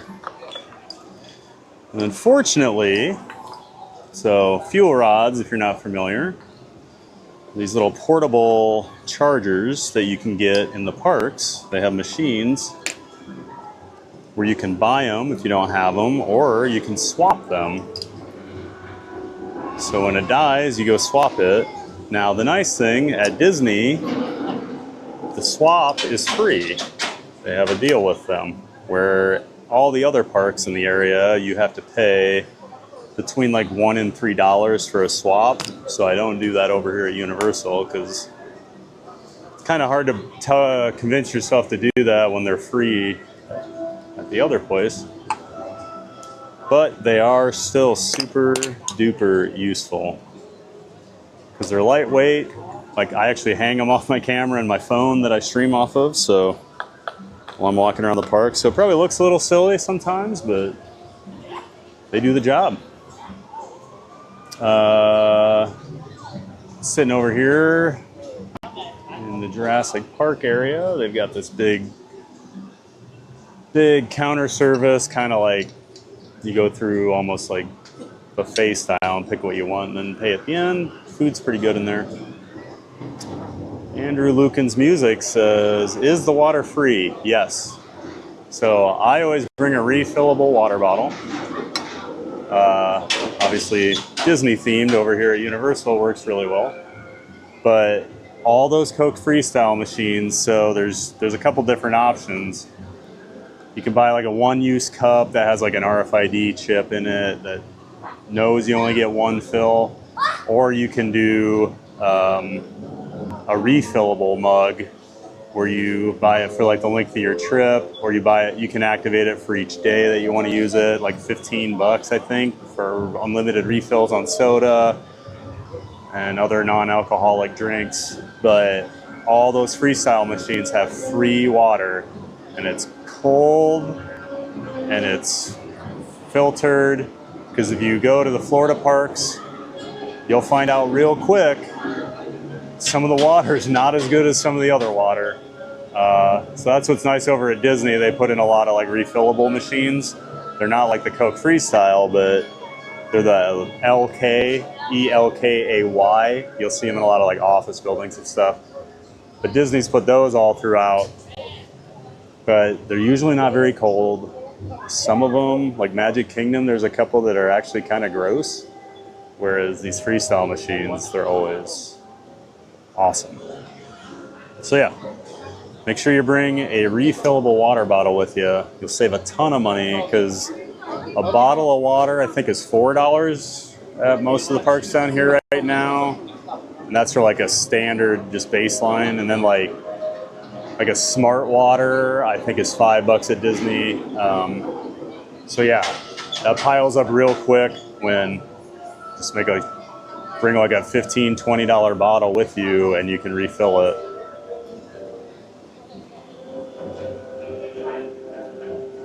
And at Disney also, any theme park in the US, if they have a like fountain machine at the place you're at, by law, they have to give you water for free.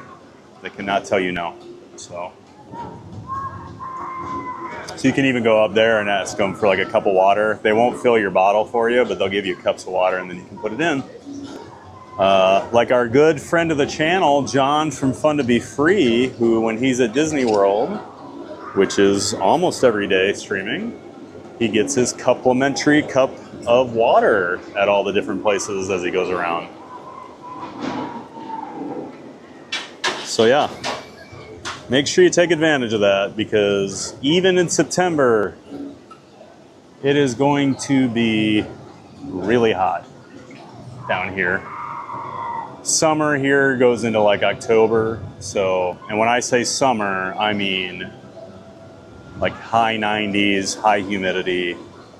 September is not the fall here. It's still summer. They're very convenient. That's right, April. I love that at Disney they put, and I guess I don't know, I don't use the app over here at Universal very often, but at Disney you can actually filter by where the refillable machines are and go find them. Hey Jay! Hey AJ Mouse! AJ's a good friend. He's over there in the Netherlands checking in. He designed this logo, Theme Park Giant, so we always have to call that out for him. Appreciate that, my friend. Obviously, those coaster nerds out there know we borrowed the new Texas Giant roller coaster logo from Six Flags Over Texas. I've always liked that logo, and then when I decided on my channel name, I thought Theme Park Giant made a lot of sense since I'm giant and I love theme parks, right? Pretty smart. Yeah, I reached out to AJ and said, hey, do you think you can make me a similar logo to that, but make it say Theme Park Giant? If you were ever wondering, what's the one roller coaster I do not have? It's this one, the Pteranodon Flyers. This has a max height limit. Well, I can ride it, but I have to be with a child that's under a certain size. So you either have to know somebody, or like some of my absolutely insane roller coaster friends have done, they have paid strangers to let them take their kids onto the ride just so they can get the credit for it. We are a strange breed of people sometimes. I am not that serious about my coasters, which this ride's been around 26 years and I haven't been on it, so it shows how little I care that I don't have the credit. But I would gladly ride it if I had the opportunity. Sometimes during the Orlando Informer events, which are these like kind of private parties that they do, they close down both Islands of Adventure and Universal Studios for a Friday and a Saturday night and sell tickets for like super low crowds, and then all the food is free in both parks. You only pay like if you want to drink alcohol. It is awesome. So if like you happen to be in town sometime when an Orlando Informer event's going on, buy a 2-night ticket for that, and that's when you come to Universal. You'll get everything done multiple times. It's awesome. It's at night. They go till like midnight, so it's like cooler, weather. And I think the parks look awesome at night. So yeah, check out those Orlando Informer events. It's a really great way to try the food out here too, because like that was my thing.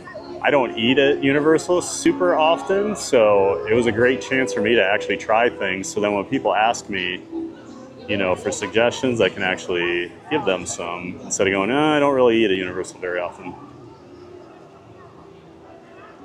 All right, we're walking into Kong Skull Island here.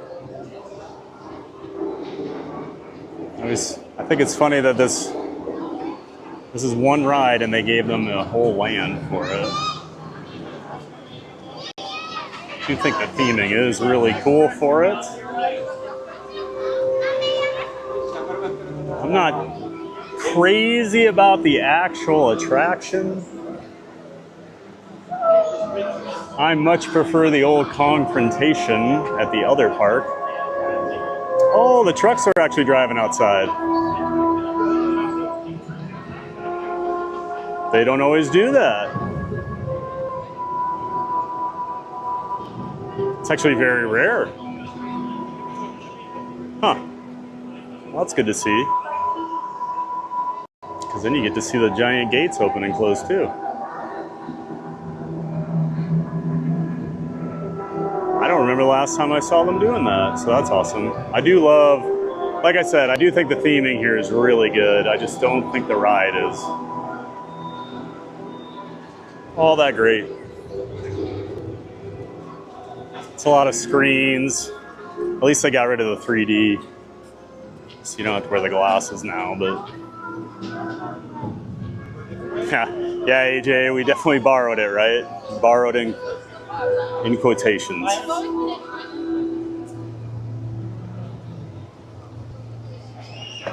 Spaceship Beer says I should consider going to Retro Magic in September. Lots of Imagineers giving great talks. I'm going to have to look into that, because that is right up my alley. Do they always do that down here in Orlando, or is that an Anaheim thing? And there you go. We've already passed through the Skull Island area. Like I said, I don't know why it gets its own island. But if you look on the map, it's got one. And you go right into Toon Lagoon with two of the wettest rides on the planet. If you want to get wet,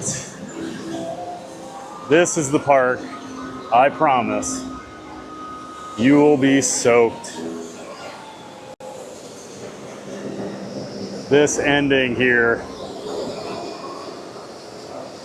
is dump water on you as you come through that final little hill.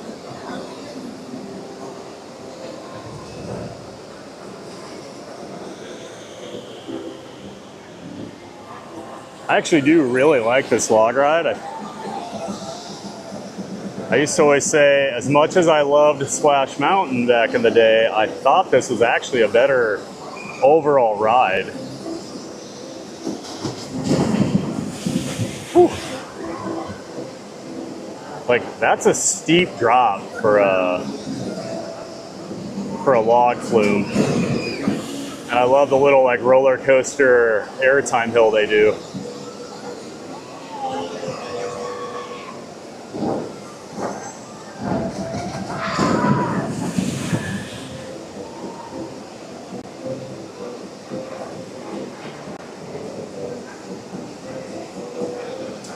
Yeah, so I think you're talking about the trucks, AJ, that drive outside. There's an alternate path, and they used to only take it when there was bad weather in the area. But then for probably a year or two, they'd been running where it almost never went outside. And like, I'd always see that complaint on the Facebook groups. Like, why doesn't it go outside? So that's why it caught me off guard when I just walked past it, because I haven't ridden Skull for quite a while. Kong.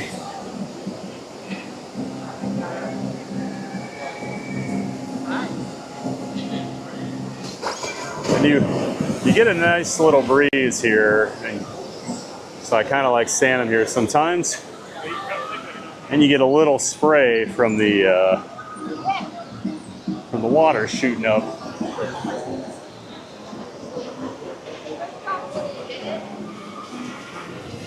Hope your camera's waterproof. Huh. Yeah, it is not. One of the issues with live streaming from the parks in Orlando is storms come out of nowhere, and my Osmo Pocket 3 is not waterproof. So you'll see me running for shelter if it starts to rain, because I'm definitely not wanting this thing to get wet. Show you another angle of this splash here. Space of Yours says, you'll send a link. Awesome. Roughly every 2 years they have a show. In 2023 it was a Peach Club. This year's Coronado. Awesome. Yeah, I'll check that out, man. Easy for me to get over to the Coronado.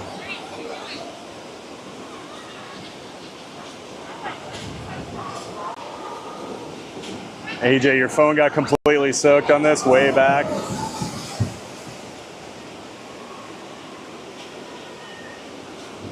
Yeah, I forget about the days of when our phones were not waterproof.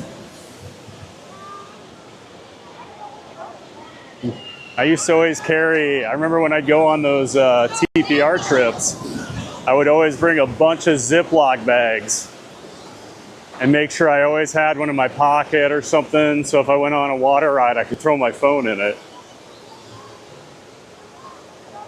And now we don't care.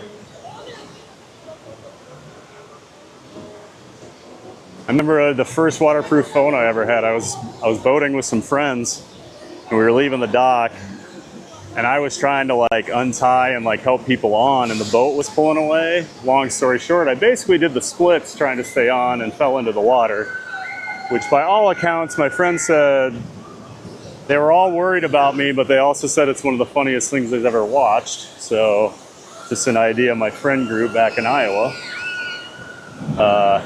And while I was in the water, my phone started ringing. My dad was calling me, and I was like, well, I guess the waterproof phone thing is true.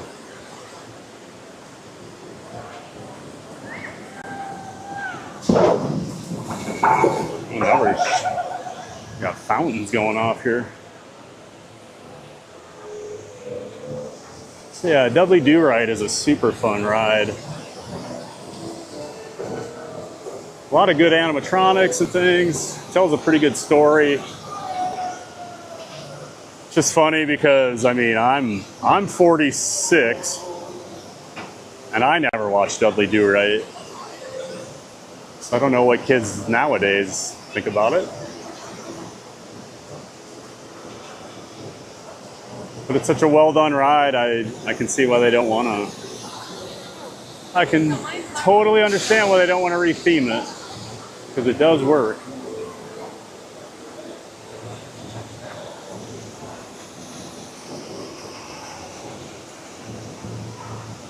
I want to see if this effect works over here. So when the flumes come down and go into this explosive factory, so these wood planks and things used to move up and down. There'd be sound effects, so it looks like that doesn't work anymore. But that was always a cool thing. And this does have a 65-minute wait. As you can tell, a lot of people want to get wet today.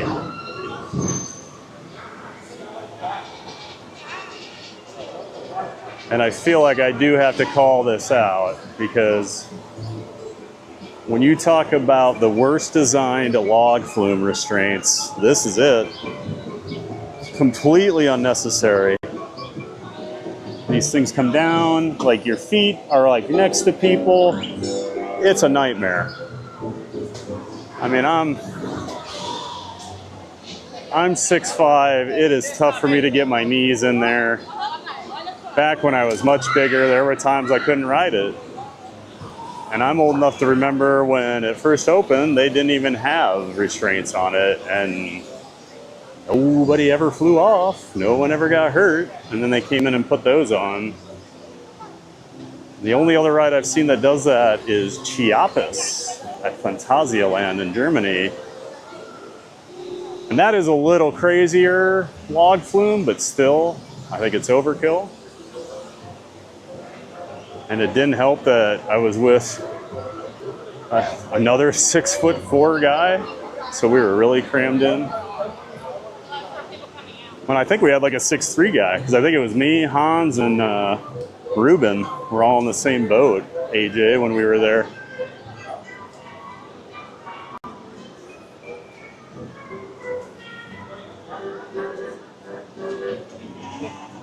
I do love the Toon Lagoon area. I know people think it's dated, a lot of the old comics or whatever, but I think they do a good job with what they've got. And some funny picture opportunities here.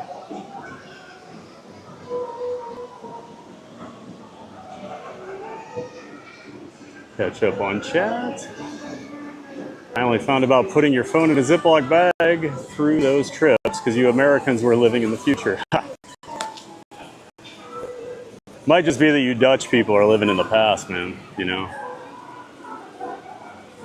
It's interesting how some of the attractions have the most obscure IP. I agree. I guess it's a risk you're taking when building a ride with an IP that the IP would keep living. Yes, that's right.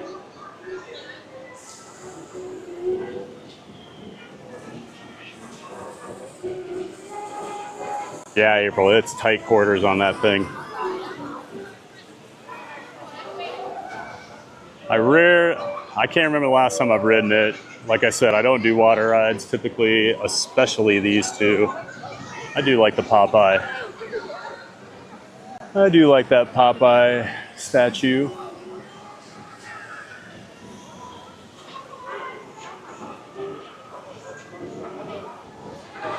Feels like they definitely planned out Donkey Kong and Nintendo Land and the Bonanza game coming out.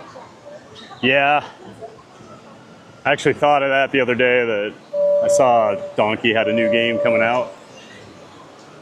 It does tie in very nicely with Epic. Now this ride, I think, is the wettest ride I've ever been on. Hands down. I've always joked, I don't even know why they use the boats. They should just push you off the dock into the water and just let you float through, because you're just as wet. I mean, we'll walk back here so you can see some of this, but they just douse you on this thing. People come off drenched. I have a picture of me with my sister's family from like 2019. That's the last time I rode it. Only 10 minutes for that. People know how wet you get. Popeye and Bluto's bilge wrap barges. But that thing just drenches you.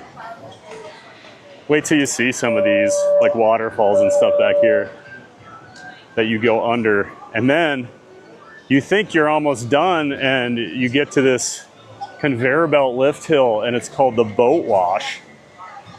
And they spray you down like the whole time you're coming down it. I mean, look at these people. They're so wet. I think somebody dropped. Did you guys drop a towel? No? Okay. Somebody dropped a towel. Yeah, people go get in these human-sized drying machines.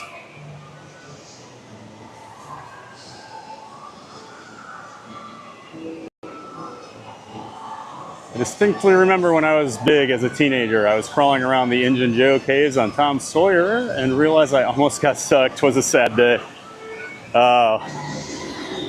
So that's funny, Spaceship Ears. It was 2013, and I was actually in decent shape for me at that time. See, now usually this dumps water out. It's not doing it. People usually just get absolutely drenched right there, so that part's not working. But yeah, in 2013, I was on a roller coaster tour, and we were in St. Louis, and we went to a place called the City Museum, which is one of the harder places to explain that I've ever been, but it's basically, it's like the craziest playground and museum like you could ever go to. Like it's a very popular thing in St. Louis. But they have all these like caves you can crawl through. There'll be holes in the ground and you just go and you'll come out 2 floors up or 2 floors down or something. You have absolutely no idea where you're going. And so one of my friends on the trip, it was TP Dave, AJ, but a friend of mine from Wales was a couple inches shorter than me and like slimmer than me. So he would always go in before me and then yell back, "You're good," or "Don't come." So he was always like my canary in the mine for me to let me know, because you could 100% get stuck in those and oh my God, I would have a panic attack. And there goes Hulk.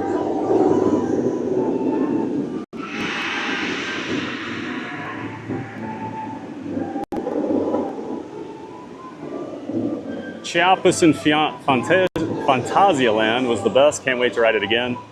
Yeah, AJ, that ride's beautiful. Super cool. That whole park is amazing. I love Phantasialand. I always talk about it on here. My favorite park in Europe. I would put its theming on par or close to with like Disney and Universal. It's that good.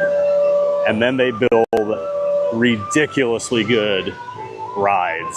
The roller coasters are amazing. The theming they put on them is top notch for roller coasters.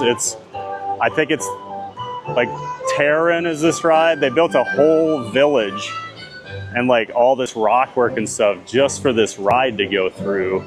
And the numbers I'd heard, because I was with AJ and some friends back in 2016, the year it opened, we all went.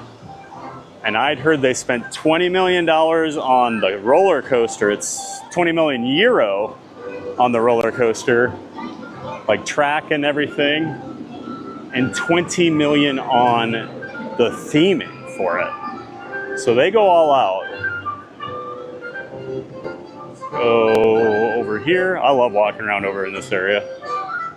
Like I said over by Mythos earlier, I love all these like random walkways you can go down. I'm standing right by a speaker, so I'll walk away from that so you guys don't get blasted with sailor music. You get to see Marvel Superhero Island with Hulk over there. Dr. Seuss Landing. The trolley's going. We rode that earlier. Rip Ride Rocket in the background. An absolute travesty of a roller coaster that is getting torn down in August. And I will not shed a single tear of sadness. I loathe that ride. So good riddance. And hopefully, there's a lot of rumors they're going to bring a launched Ghostbusters roller coaster.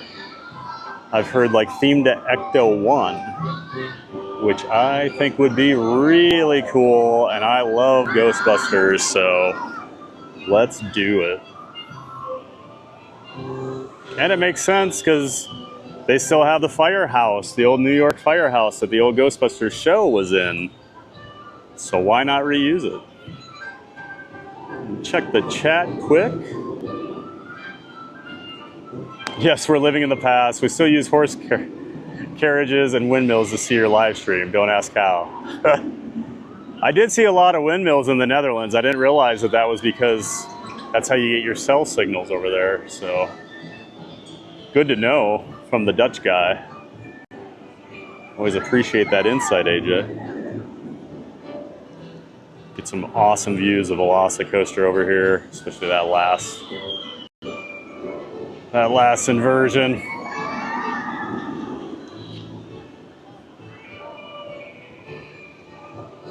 Spaceship Beer says he thought the wettest drop was on Jurassic Park. Oh no. Oh no, Jurassic Park's nothing. Not compared to these.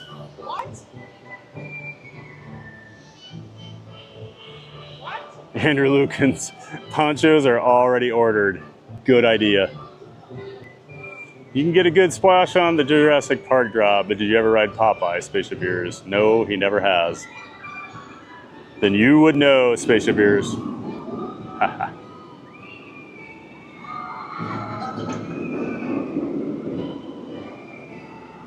Well, TPG is a ride that can also just push you down without a boat. The same result. Haha, that's right. Canary in the mine shaft. That's right, AJ. TP Dave.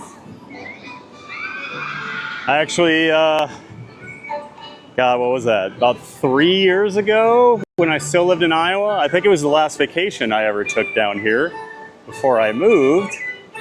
But TP Dave and his wife were here, so I got to hang out with them about 2 or 3 different days, and that was awesome because I had not seen him, I think, since when we went to Scandinavia in 2014, and Dave and I ripped our pants at Gronalund on the Funhouse.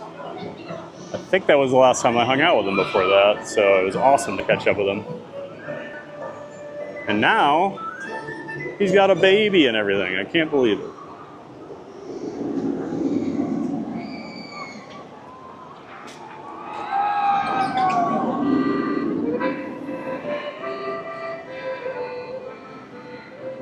VelociCoaster's pretty efficient too. It pumps trains out. It's usually not long after this one hits the brake run that the other one is getting sent up and over that top hat.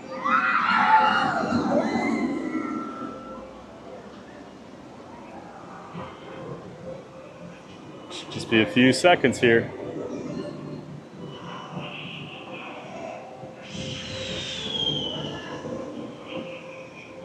These rides are always trying to make me look bad. Oh, you think you know what you're talking about, Theme Park Giant? Here, let me show you. You don't know anything, says VelociCoaster. There it goes.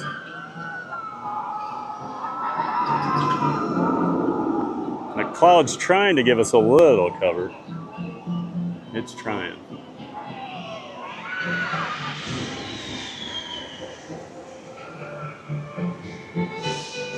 I always love coming over here.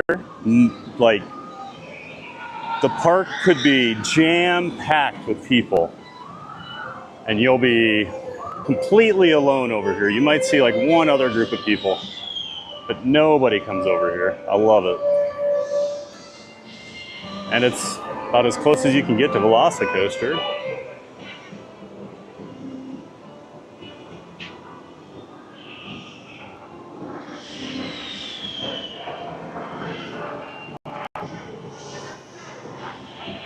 Yeah, spaceship viewers, I've really been... Well, it's funny, one of my friends asked me one day, he goes, what do you think they should do if they ever tear that out? And I don't really read rumors about things typically anymore. I used to do that when I was younger, and then you just realize no one knows what they're talking about half the time. And so I said, I don't know, I think it'd be cool to have like an Ecto 1 train, and you have a Ghostbusters. You could do some sort of story, you know. And that footprint of land, you could easily put a ride in. So, I mean, obviously there's already a roller coaster there. So, you could easily do like a launched one. And then he said, where'd you read that? I said, I haven't read it. He goes, well, that's like the big rumor going around. So, apparently, Universal just needs to hire me for creative.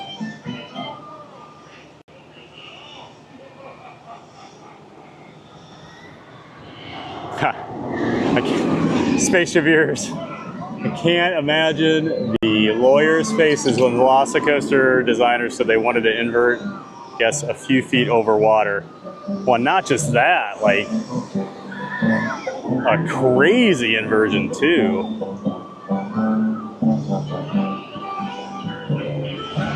So this is one of... Universal has some rides, you know, where you actually have to pass through metal detectors. They don't let you come on this with anything. They give you free lockers, so you have to stow everything, but you walk through a metal detector and you get wanded. So like, at least you don't have a whole lot of stories of people losing their phones into that lagoon, but the unfortunate thing that happens is Universal encourages, I'll show you mine actually,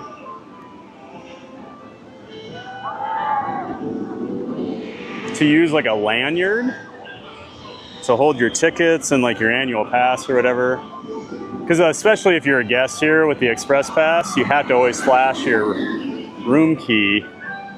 So it's just easier if you have this lanyard. But then your park ticket opens the locker, or I guess you can get like a temporary thing from the locker people. They'll give you like a card, and that's what I would suggest to do. But there's a lot of stories of people that their lanyards have flown off, so then they don't have their tickets and stuff anymore. But yeah.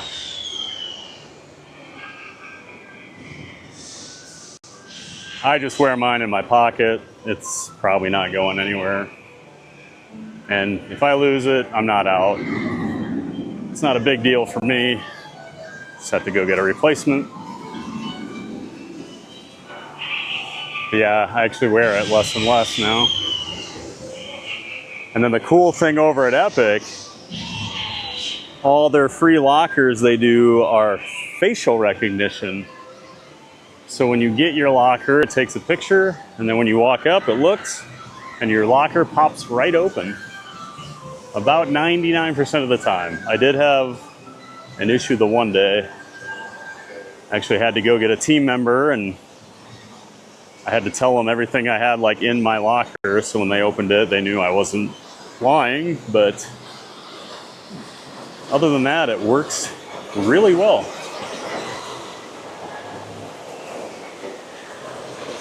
So let's talk about that boat wash. Right around this corner, where you go into that, you can see like the rafts kind of slow down at this part. I don't think the ride is running. I haven't seen a raft go by in a while.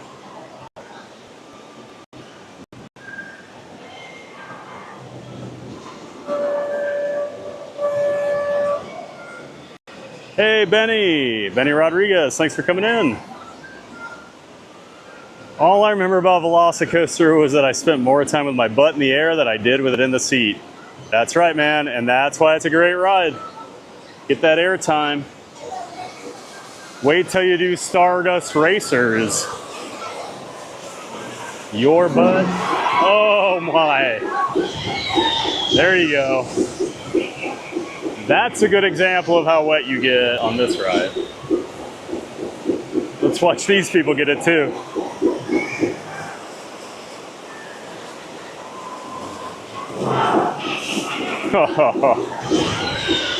That dad is not having it. He is not happy. I love it. Amazing view of VelociCoaster. Yeah, that's right, AJ. An audacious inversion. It's crazy. Crazy inversion, John. Like I said, one of the few things I actually will always hold on for on any roller coaster.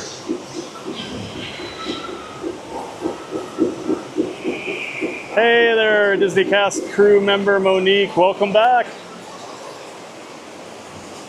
We're just hanging out over here at Islands of Adventure today. Right now we're watching some really unfortunate guests get absolutely soaked on Popeye and Bluto's Bilge Rats. In my opinion, the wettest water attraction I've ever seen anywhere.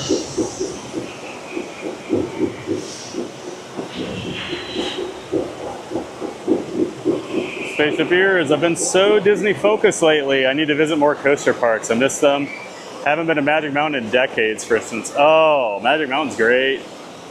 Last time I was at Magic Mountain was 2013. All right, we're gonna watch one more of these and then we'll head out. 2013 was my last trip there, so there's still quite a bit of stuff that I have not done there. But I need to get back.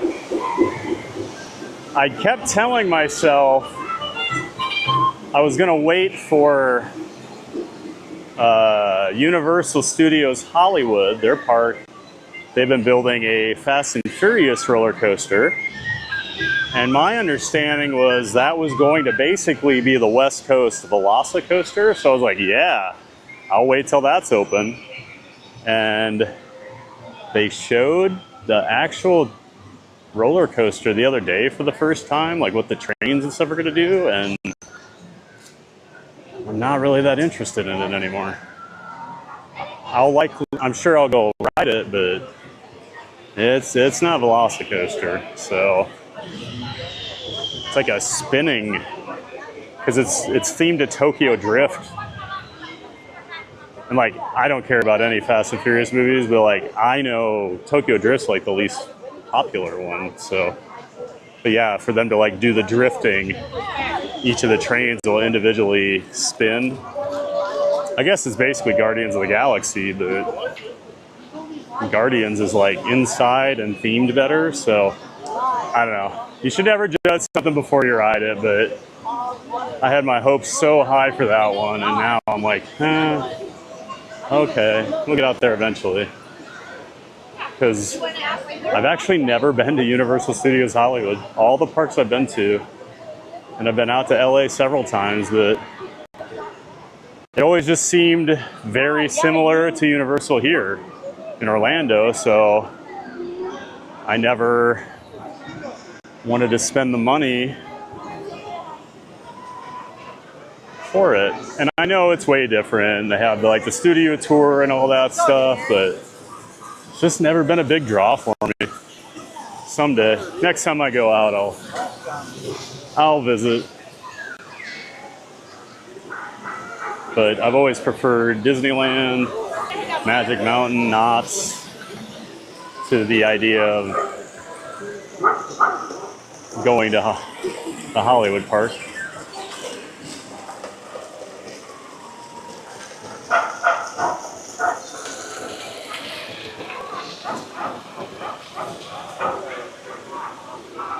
It felt pretty good. Splash some of that on my neck. Whew. It is hot. This looks like If you're on vacation, if you're here on vacation and it's this hot, I totally understand why you would ride Popeye and Dudley Do-Right. Not Dill-Right. I don't know who that is. I think that's Dudley's cousin.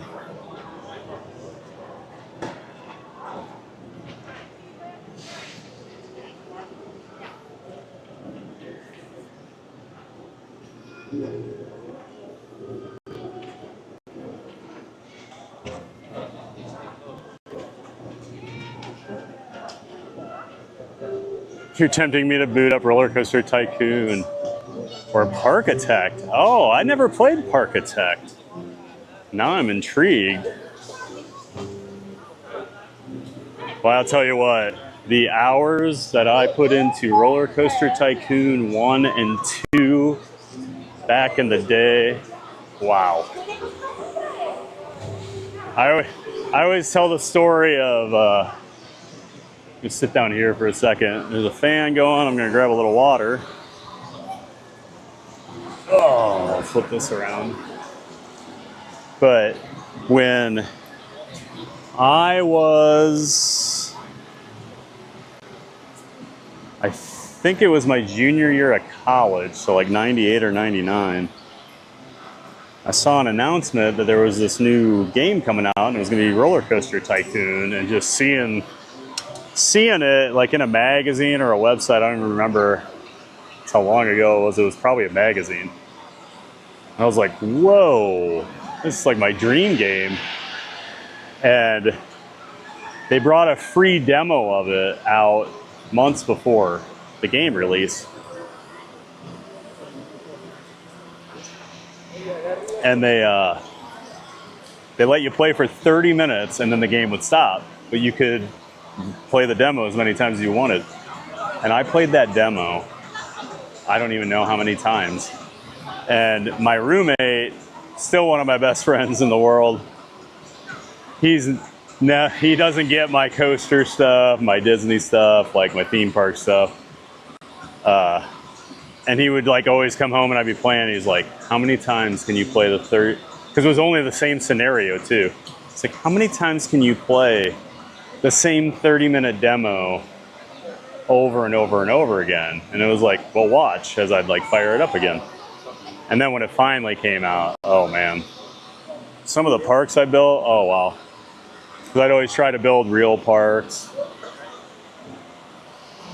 And then Roller Coaster Tycoon was even better. They added a lot of like different coaster types, just a lot more. It's just a lot better game. 2's still the king. 3, they tried to move towards like 3D and all that, and it just didn't work. Like, it was cool to be able to ride your roller coasters and things like that, you know, in a POV, but the game just wasn't as good or as fun. It seemed like they just sucked a lot of the fun out of it. I don't feel like Chris Sawyer, the original developer, had much to do with that one, but I could be wrong. But yeah, oh, I love Roller Coaster Tycoon. Yeah, I've been looking at construction videos of it. They're building it alongside the hill. Yeah, that's what I saw, you know, the last year or two, that they've been working on the hill over there. And a lot of people thought, oh, that'd be a really cool terrain coaster. Maybe I'm judging it too hard, but I'll have to probably go back and look at it or something. But did not really blow me away the other day when I saw it.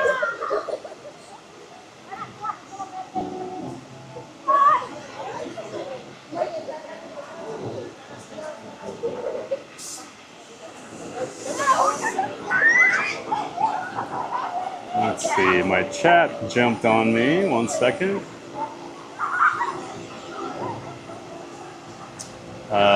Disney cast crew member Monique says you should check the Mystic Fountain. It's really cool. It interacts with you, also gets wet sometimes.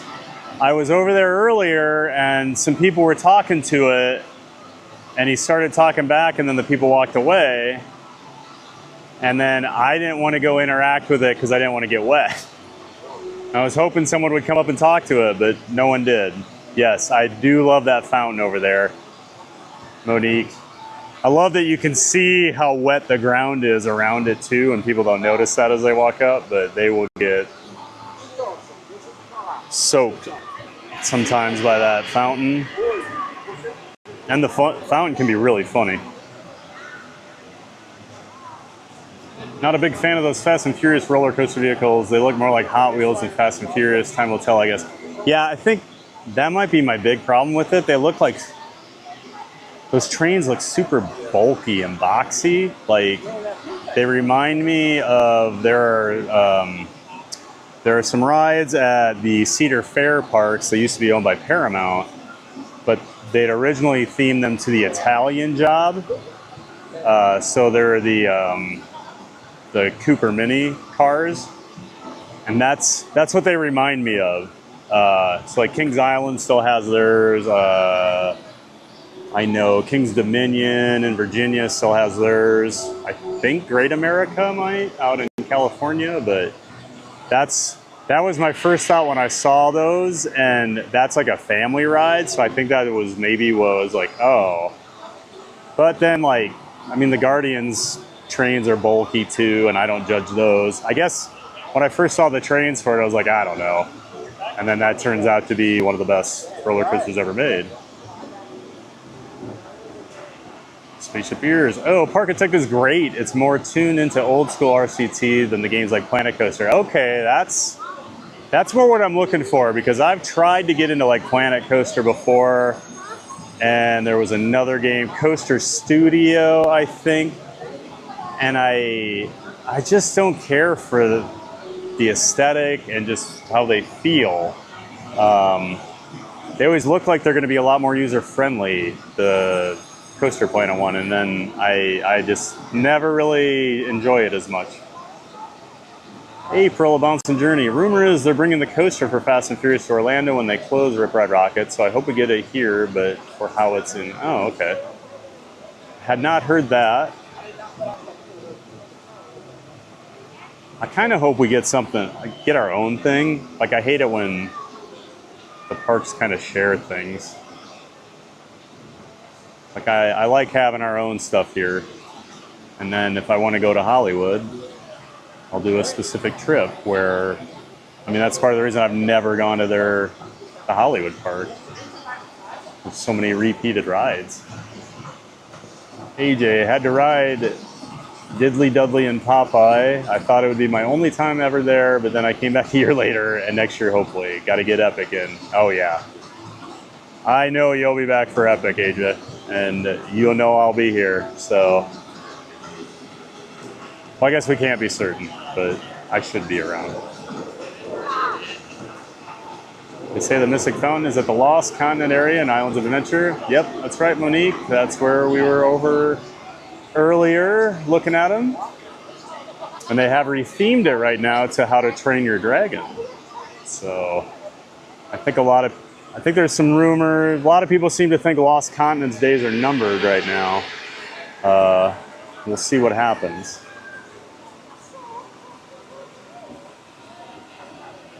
Chat's jumping. April, be sure to bump the like.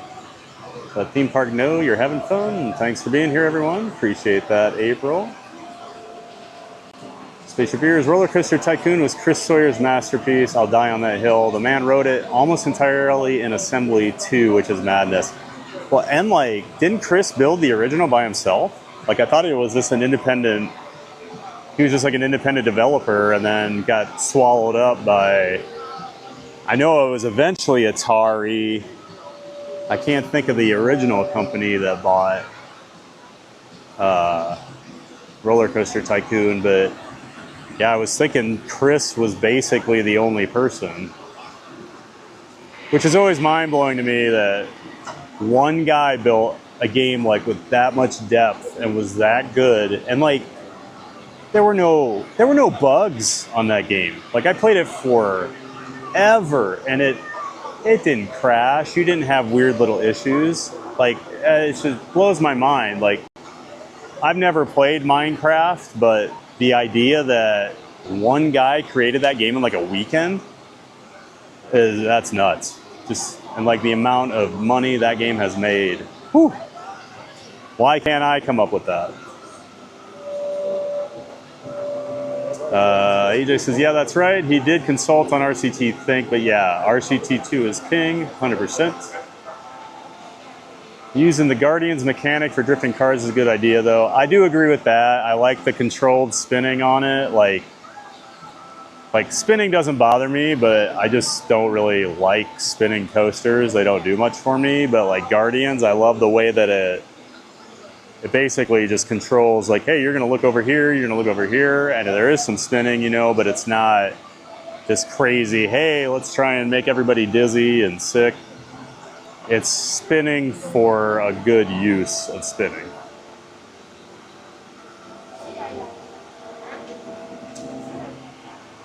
Spaceship Ears, back in '93, Imagineering released a software program called Coaster. It was not good.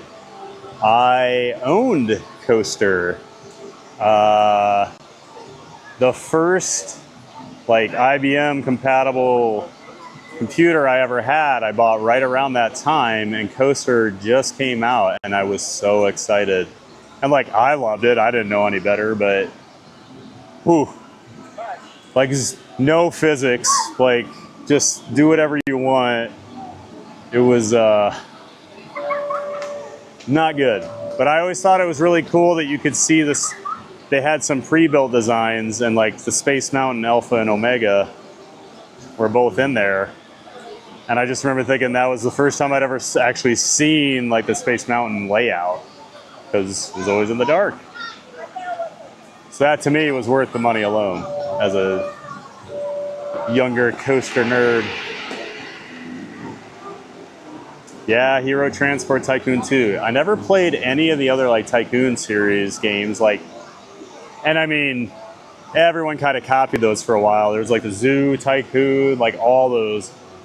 Everything was something Tycoon. And for me, Roller Coaster Tycoon was all I ever needed. Haha, I found the other person who bought it.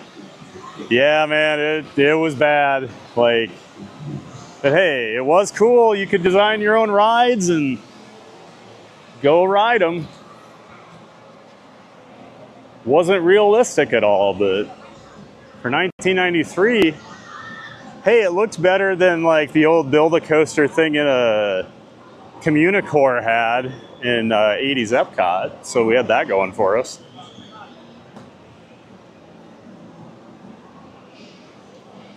AJ agreed. Guardians flows to the story accordingly instead of just spinning because, well, spinning. Exactly. Especially the ones that like don't do any balancing or whatever and just let you spin around like crazy. That is never fun for me. I guess like I don't get sick or anything from it, but I just don't enjoy it. Especially when I was much bigger, because there was no way to balance that ride. All right, walking into Marvel Superhero Island. Of course, who owns Marvel? Disney.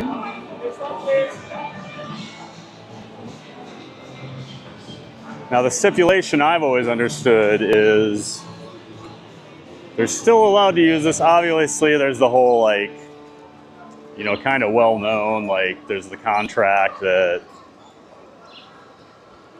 or Universal can keep them, I think, through like 2027, maybe sooner. I can't remember, but the other part of the agreement is because these are themed to like the comic books. As you can see, it's always the comic book characters. That's why Disney's a little more lenient, because they can't use the like movie franchise characters. I do love Amazing Spider-Man.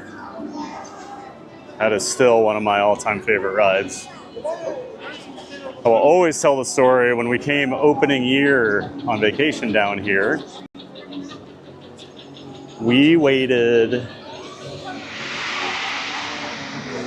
I want to say it was over 2.5 hours to ride Spider-Man. And it was July and it was hot and we stood out in the sun and all the switchbacks. And when we got off of it, we all would have got right back in line to do it again. It was that mind-blowing. And I love how they keep plussing it as the years go on. But they improved the video a few years ago. They're always doing things to make it still be really good. I prefer it so much more to Transformers in the other park. They're essentially the same ride, but Transformers, like, the story stinks. It's just loud, I feel like. Explosions going off. And I'm not a big fan of the Transformer movie franchise either, so that's probably part of it.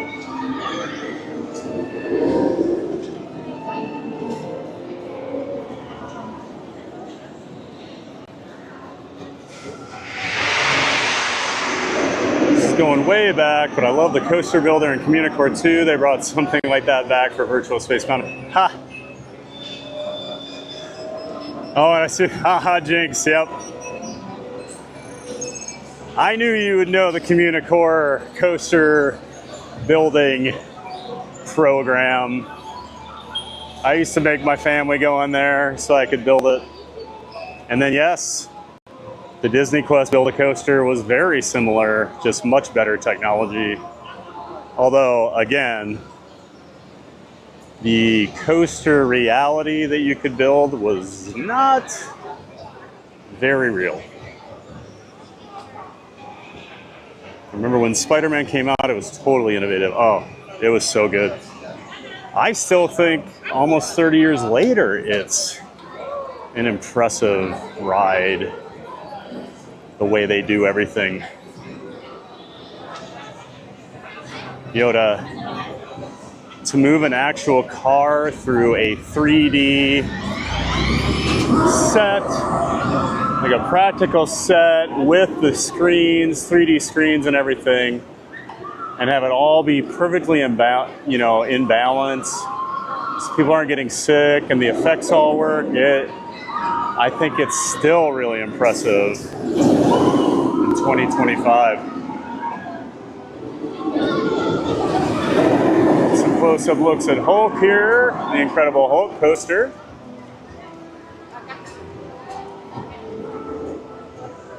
And Hulk, you do have to get a locker for anything over there. They are free for the smaller ones. Bigger one you do have to pay for. That's one nice thing at Epic. All the free lockers are big. So like, I watched one group, they got 2 lounge flies and like a couple other things into their locker at Epic. They are plenty big, where I'm struggling to get my shoulder bag I use into them here. Like when I rode VelociCoaster earlier, it was a struggle for me to get everything in without jamming my camera equipment and everything into it, but I made it work.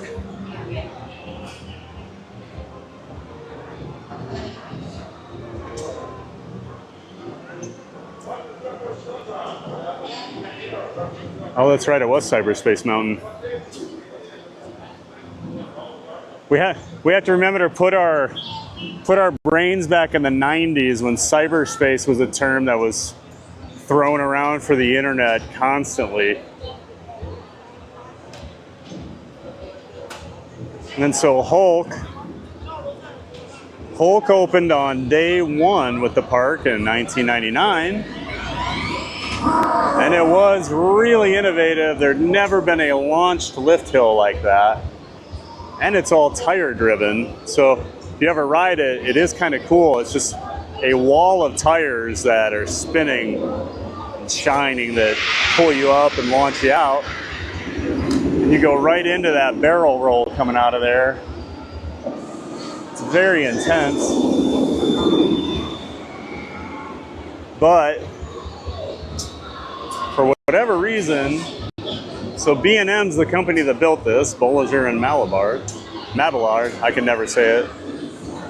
It's a Swiss name. But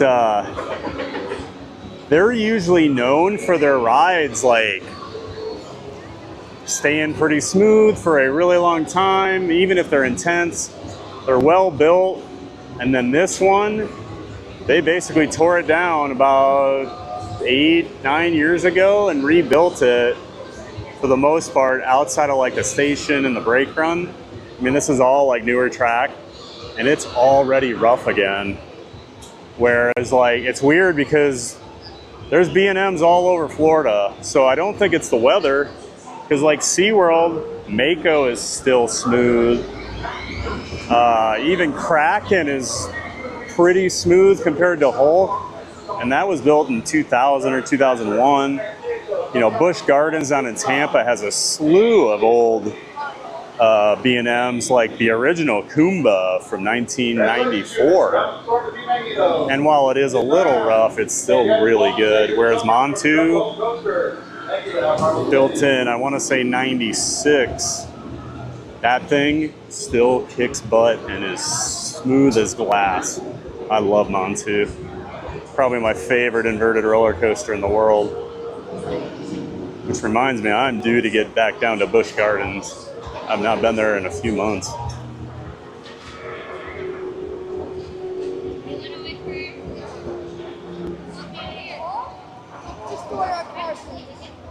Hope everybody's enjoying the stream here from Universal Islands of Adventure at the Universal Orlando Resort. I know we can't ride a whole lot here, but I still think it's a park we're showing off. Just kind of chilling, hanging out with everybody.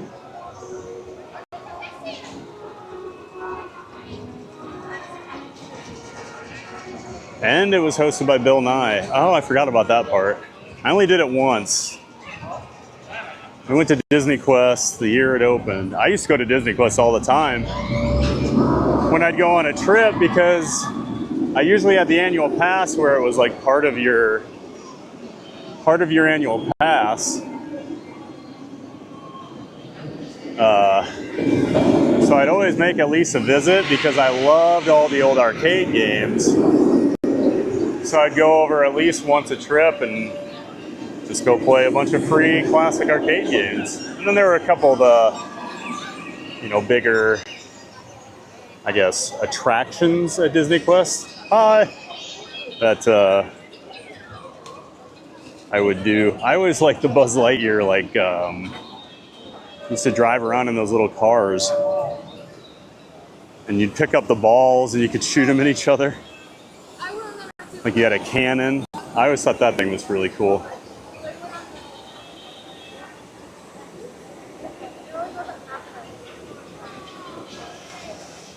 Jason Andrews, hey! Hello everyone, and my friend, I'm back from my vacation. Well, welcome back, Jason.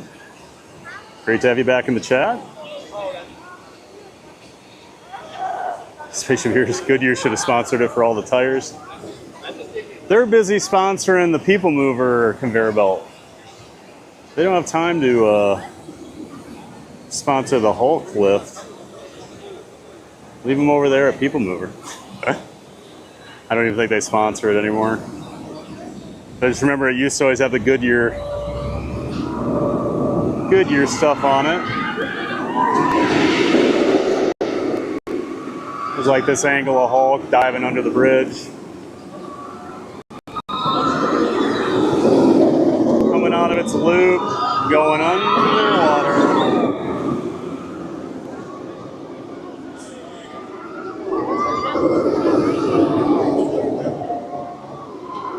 Hulk is still intense, I will say.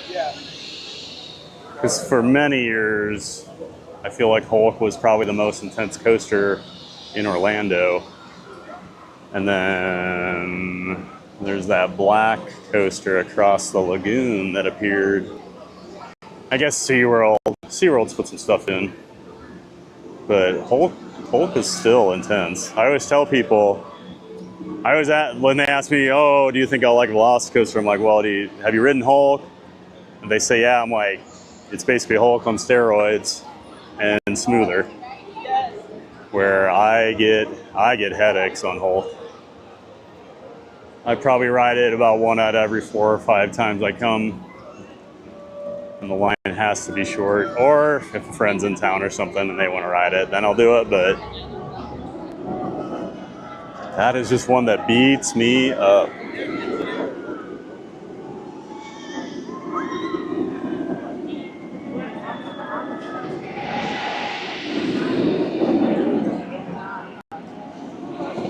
Didn't want to come back from vacation, Jason? I totally understand that.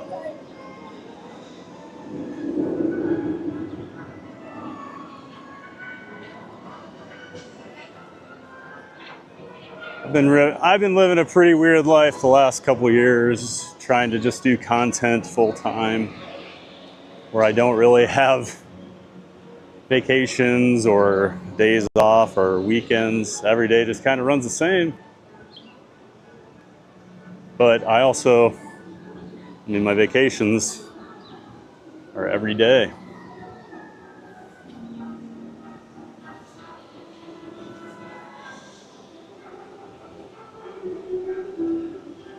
I may not have much money anymore, but I'm a lot happier person, and I'm happy I moved down here. And I'm happy you're all here with me. Appreciate it. Hope you're all enjoying it.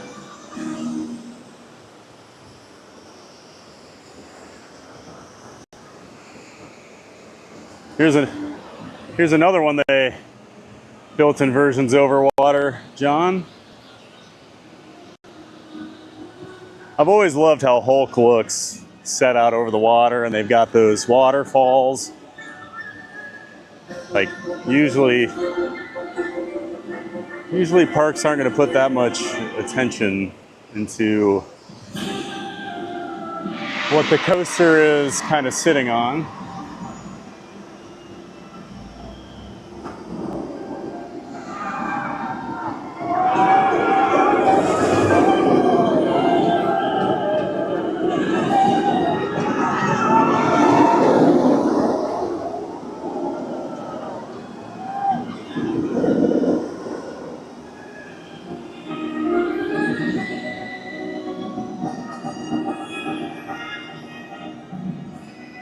And then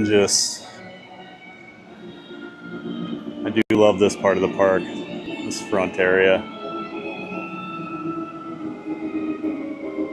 It can be annoying sometimes. They have to walk the big loop. You know, once you're back there, you have to keep going. But I love the water feature that you can basically see from anywhere in the park. I think it adds so much. Just makes the sight lines better too. Love how Mythos looks.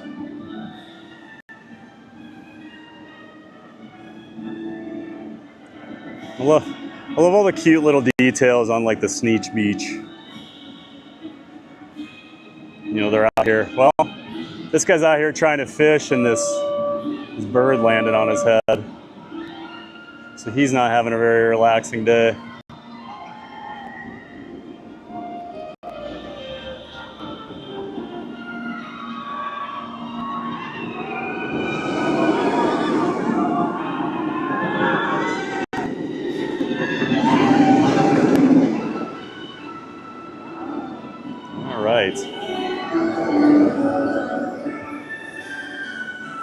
Catch up on a little chat here, and then we're probably gonna be ending the stream here as I walk out. I am very hot. And I've been here, I was here a couple hours before I even started the stream, so I've been at the park for quite a few hours now.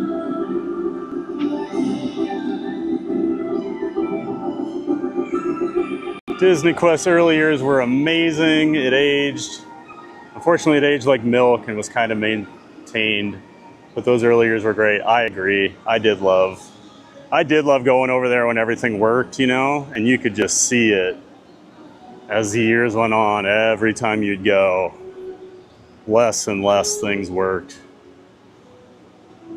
You know, attractions would just be completely closed off and never reopen.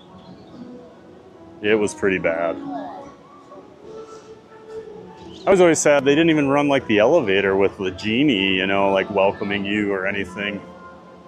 Might sit here for a minute. It's a nice little shade spot. Ah. Yeah, they really let Disney Quest go downhill fast. It's always sad when Disney does that. You just don't expect it, and then I mean, entire floors would be like closed off by the end.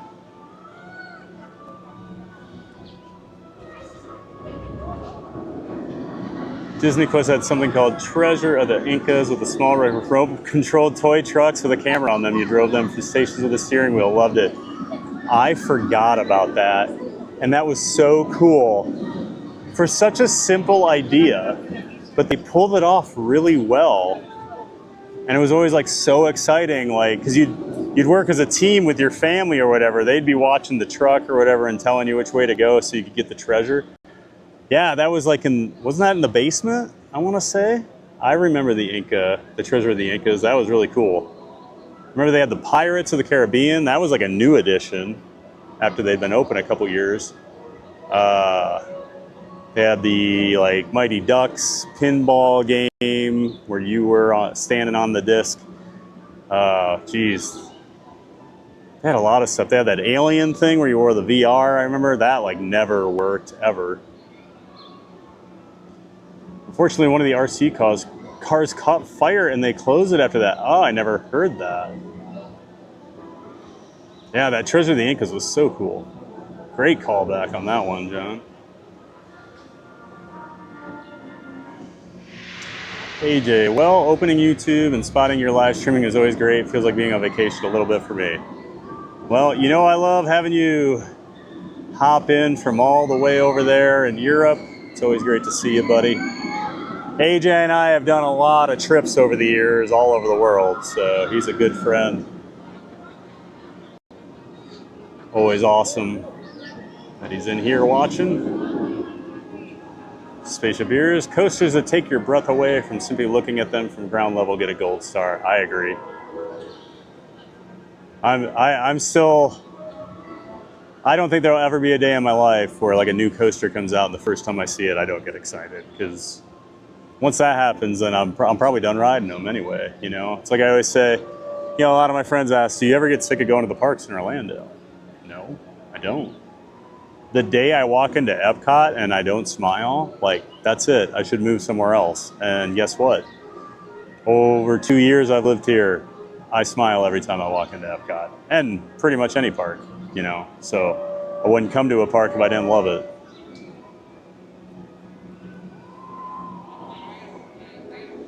Thanks, Randy. I will have a safe trip home. Hopefully I-4 is not as busy as it was earlier. It was a bit of a parking lot on the way up here. But that's the beauty of I-4. You just never know. I chose where I live based on Disney World, so I had to deal with less traffic. So when I do come up to Universal, it can be a bit of a pain. Thank you for everyone for joining today. Yes, appreciate that, April. Thank you so much for helping out. Check out April's channel. She does a whole slew of stuff. She's always in the parks. She does vlogs. She does live streaming. She's getting more into live streaming, so we're excited to get her more into that. She does a lot of hotel reviews. Really good stuff. So make sure you're checking out A Bouncing Journey. Throw your link in the chat for everybody, April, so they can check it out. We always appreciate April whenever she's here for all of her help. She is the OG mod of the channel and is very appreciated. Listen to that background music, says Mary on the Move. Always super loud and super fun at Universal Parks. I agree. I do love their soundtracks because it's always from famous movies. And I mean, so many movie scores are so identifiable. Like, that's the thing at Epic, walking around. Like the How to Train Your Dragon song as you come in to Isle of Berk just catches you. And I will say the Celestial Park area might have the best like theme park score I've ever heard. It is And it's like not related to any IP. It was all original. It is so good. It is so, so good. Like especially the area over by like Stardust Racers. Oh, I love that they just created new music and it's awesome. It reminds me of like old Epcot.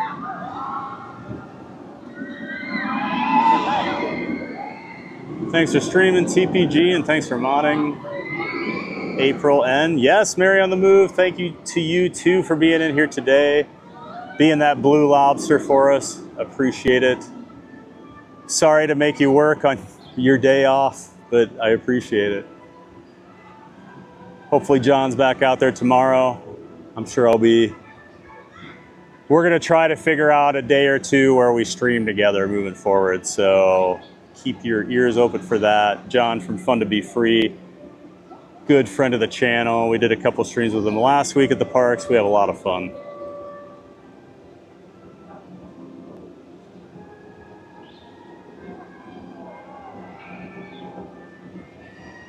And there's April's link for you. That's high praise. Looking forward to visiting. Oh, Spaceship Ears. Epic is.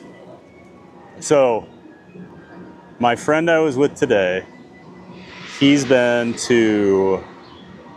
So I know he's over 2,000 roller coasters ridden, different roller coasters, which is one of the top 15 or so in the world. He's been to about 75 countries. He goes to like every amusement park, theme park out there. And he went to Epic yesterday for the first time. And he was texting me all day, just completely blown away. Because he is more of a coaster guy. So I was kind of worried with him going there. Because I know he doesn't really like, when he comes to Orlando a lot, he doesn't always hit like Disney. And he rarely like actually takes the time. He's usually on like a credit hunt. But he couldn't get enough of Epic. Just raved about it. So, so, so good. So you got to get down here because it's, I would say Spaceship Ears, like your dad and grandpa would be proud of like this park. It is a park built with love. You can tell. Like all my friends I know over there, they love theme parks and like they are so excited that it opened. They're so proud of it. It's really cool. And it's like cool living here because I get to know people that like worked on stuff and like, so then I'm like proud of them too. Like walking around that park, I was just thinking to my friends all day. It's like, wow, this is incredible that they got to make this. Because I've written like cool software programs for companies over the years, but like no one cares. You know, they do cool stuff, but it's nothing like this. Monique says, have a great, magical, epic weekend, everybody. Thank you so much, Monique. Happy Father's Day to all the dads out there. Yes. Happy Father's Day to all the dads. If you're a dad, hope you're having a great day. This day is for you. Thought of my dad this morning when I woke up. Let's see what else we got.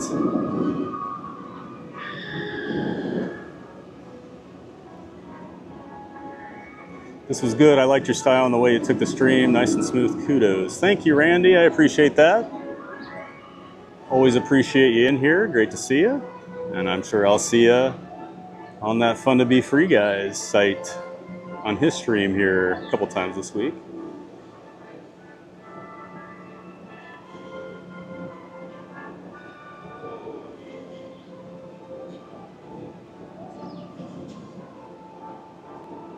Thanks for stopping by, Mike T. Yeah, it was great to have you in here. I think I missed your question. What town do you live in? I live in Orlando, or Orlando area. So down here with all the theme parks. All right. AJ, thanks for the great stream. Good seeing you. Good chatting. And then Spaceship Ears says, everything I've seen looks great. I wish there was a better story connecting the various lands, but that's me nitpicking. Yeah, they are disjointed, but you know,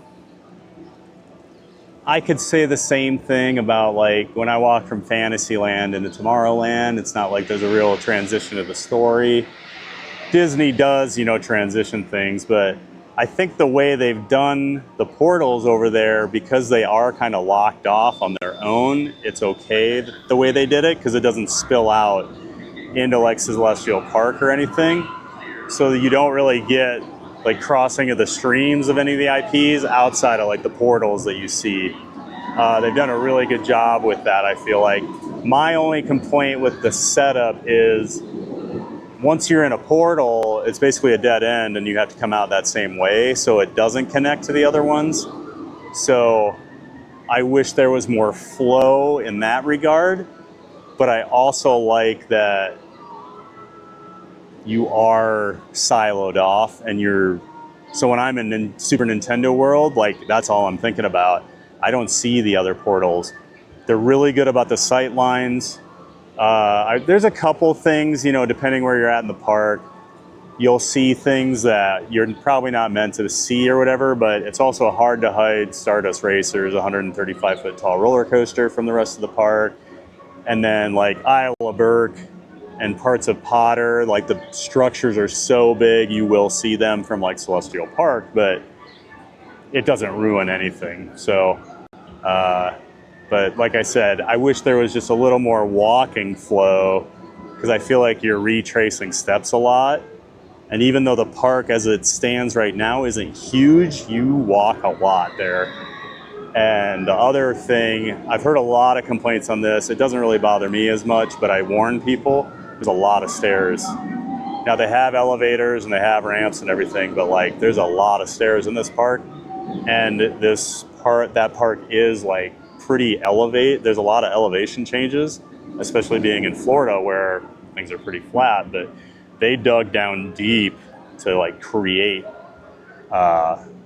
this elevation change because like I guess I won't ruin it, but I did not realize that until I walked in for the first time, and like even from the front gate you can't really see a lot of the park because of the way they built it, so it's really cool. Yeah. All right. I think I'm just gonna say goodbye from here. I'm pretty zonked after a few days out in the heat here. Yesterday, we were all at Magic Kingdom, had a great time, but it did take a lot out of me. There was just a lot of standing and talking with people in the heat, but it was awesome getting to meet everybody. And hopefully you all checked out Pete McDevitt's stream yesterday. Go check out Pete McDevitt's channel. He was running a big fundraiser for an awesome charity that does work with disabled veterans. So, and he did meet his goal. He crossed over $8,000. So that was awesome. All right, that's gonna do it for me. I am Thad the Theme Park Giant. Thank you so much for those of you that have been joining in. It means so much that you come hang out at the parks with me, participate in the chat. I love doing this. I've made the switch here from doing more produced vlogs or content into the streaming world, and I think I really like it. I'm much more comfortable in this setting. I'm just much better, I think, walking around the parks and just kind of talking, because part of it too, I talk a lot. So it's tough to edit my videos down, where this, we just go and go and go, right? That's what a stream is. So I appreciate you guys coming along for the ride these last couple weeks. It's been super exciting, and I can't wait to do more. I should be back tomorrow, probably tomorrow morning from one of the Disney parks is my plan. So I'll make sure I get it out there once I decide, but hopefully we'll see you around again. Thad the Theme Park Giant saying, thanks for watching. Get out there and make it a giant day of fun. And as always, I have to sit here and smile and wave for a while because of the delay from when this video reaches you guys. So it just doesn't cut off and you think I'm a jerk and didn't say goodbye. Thanks a lot, everybody.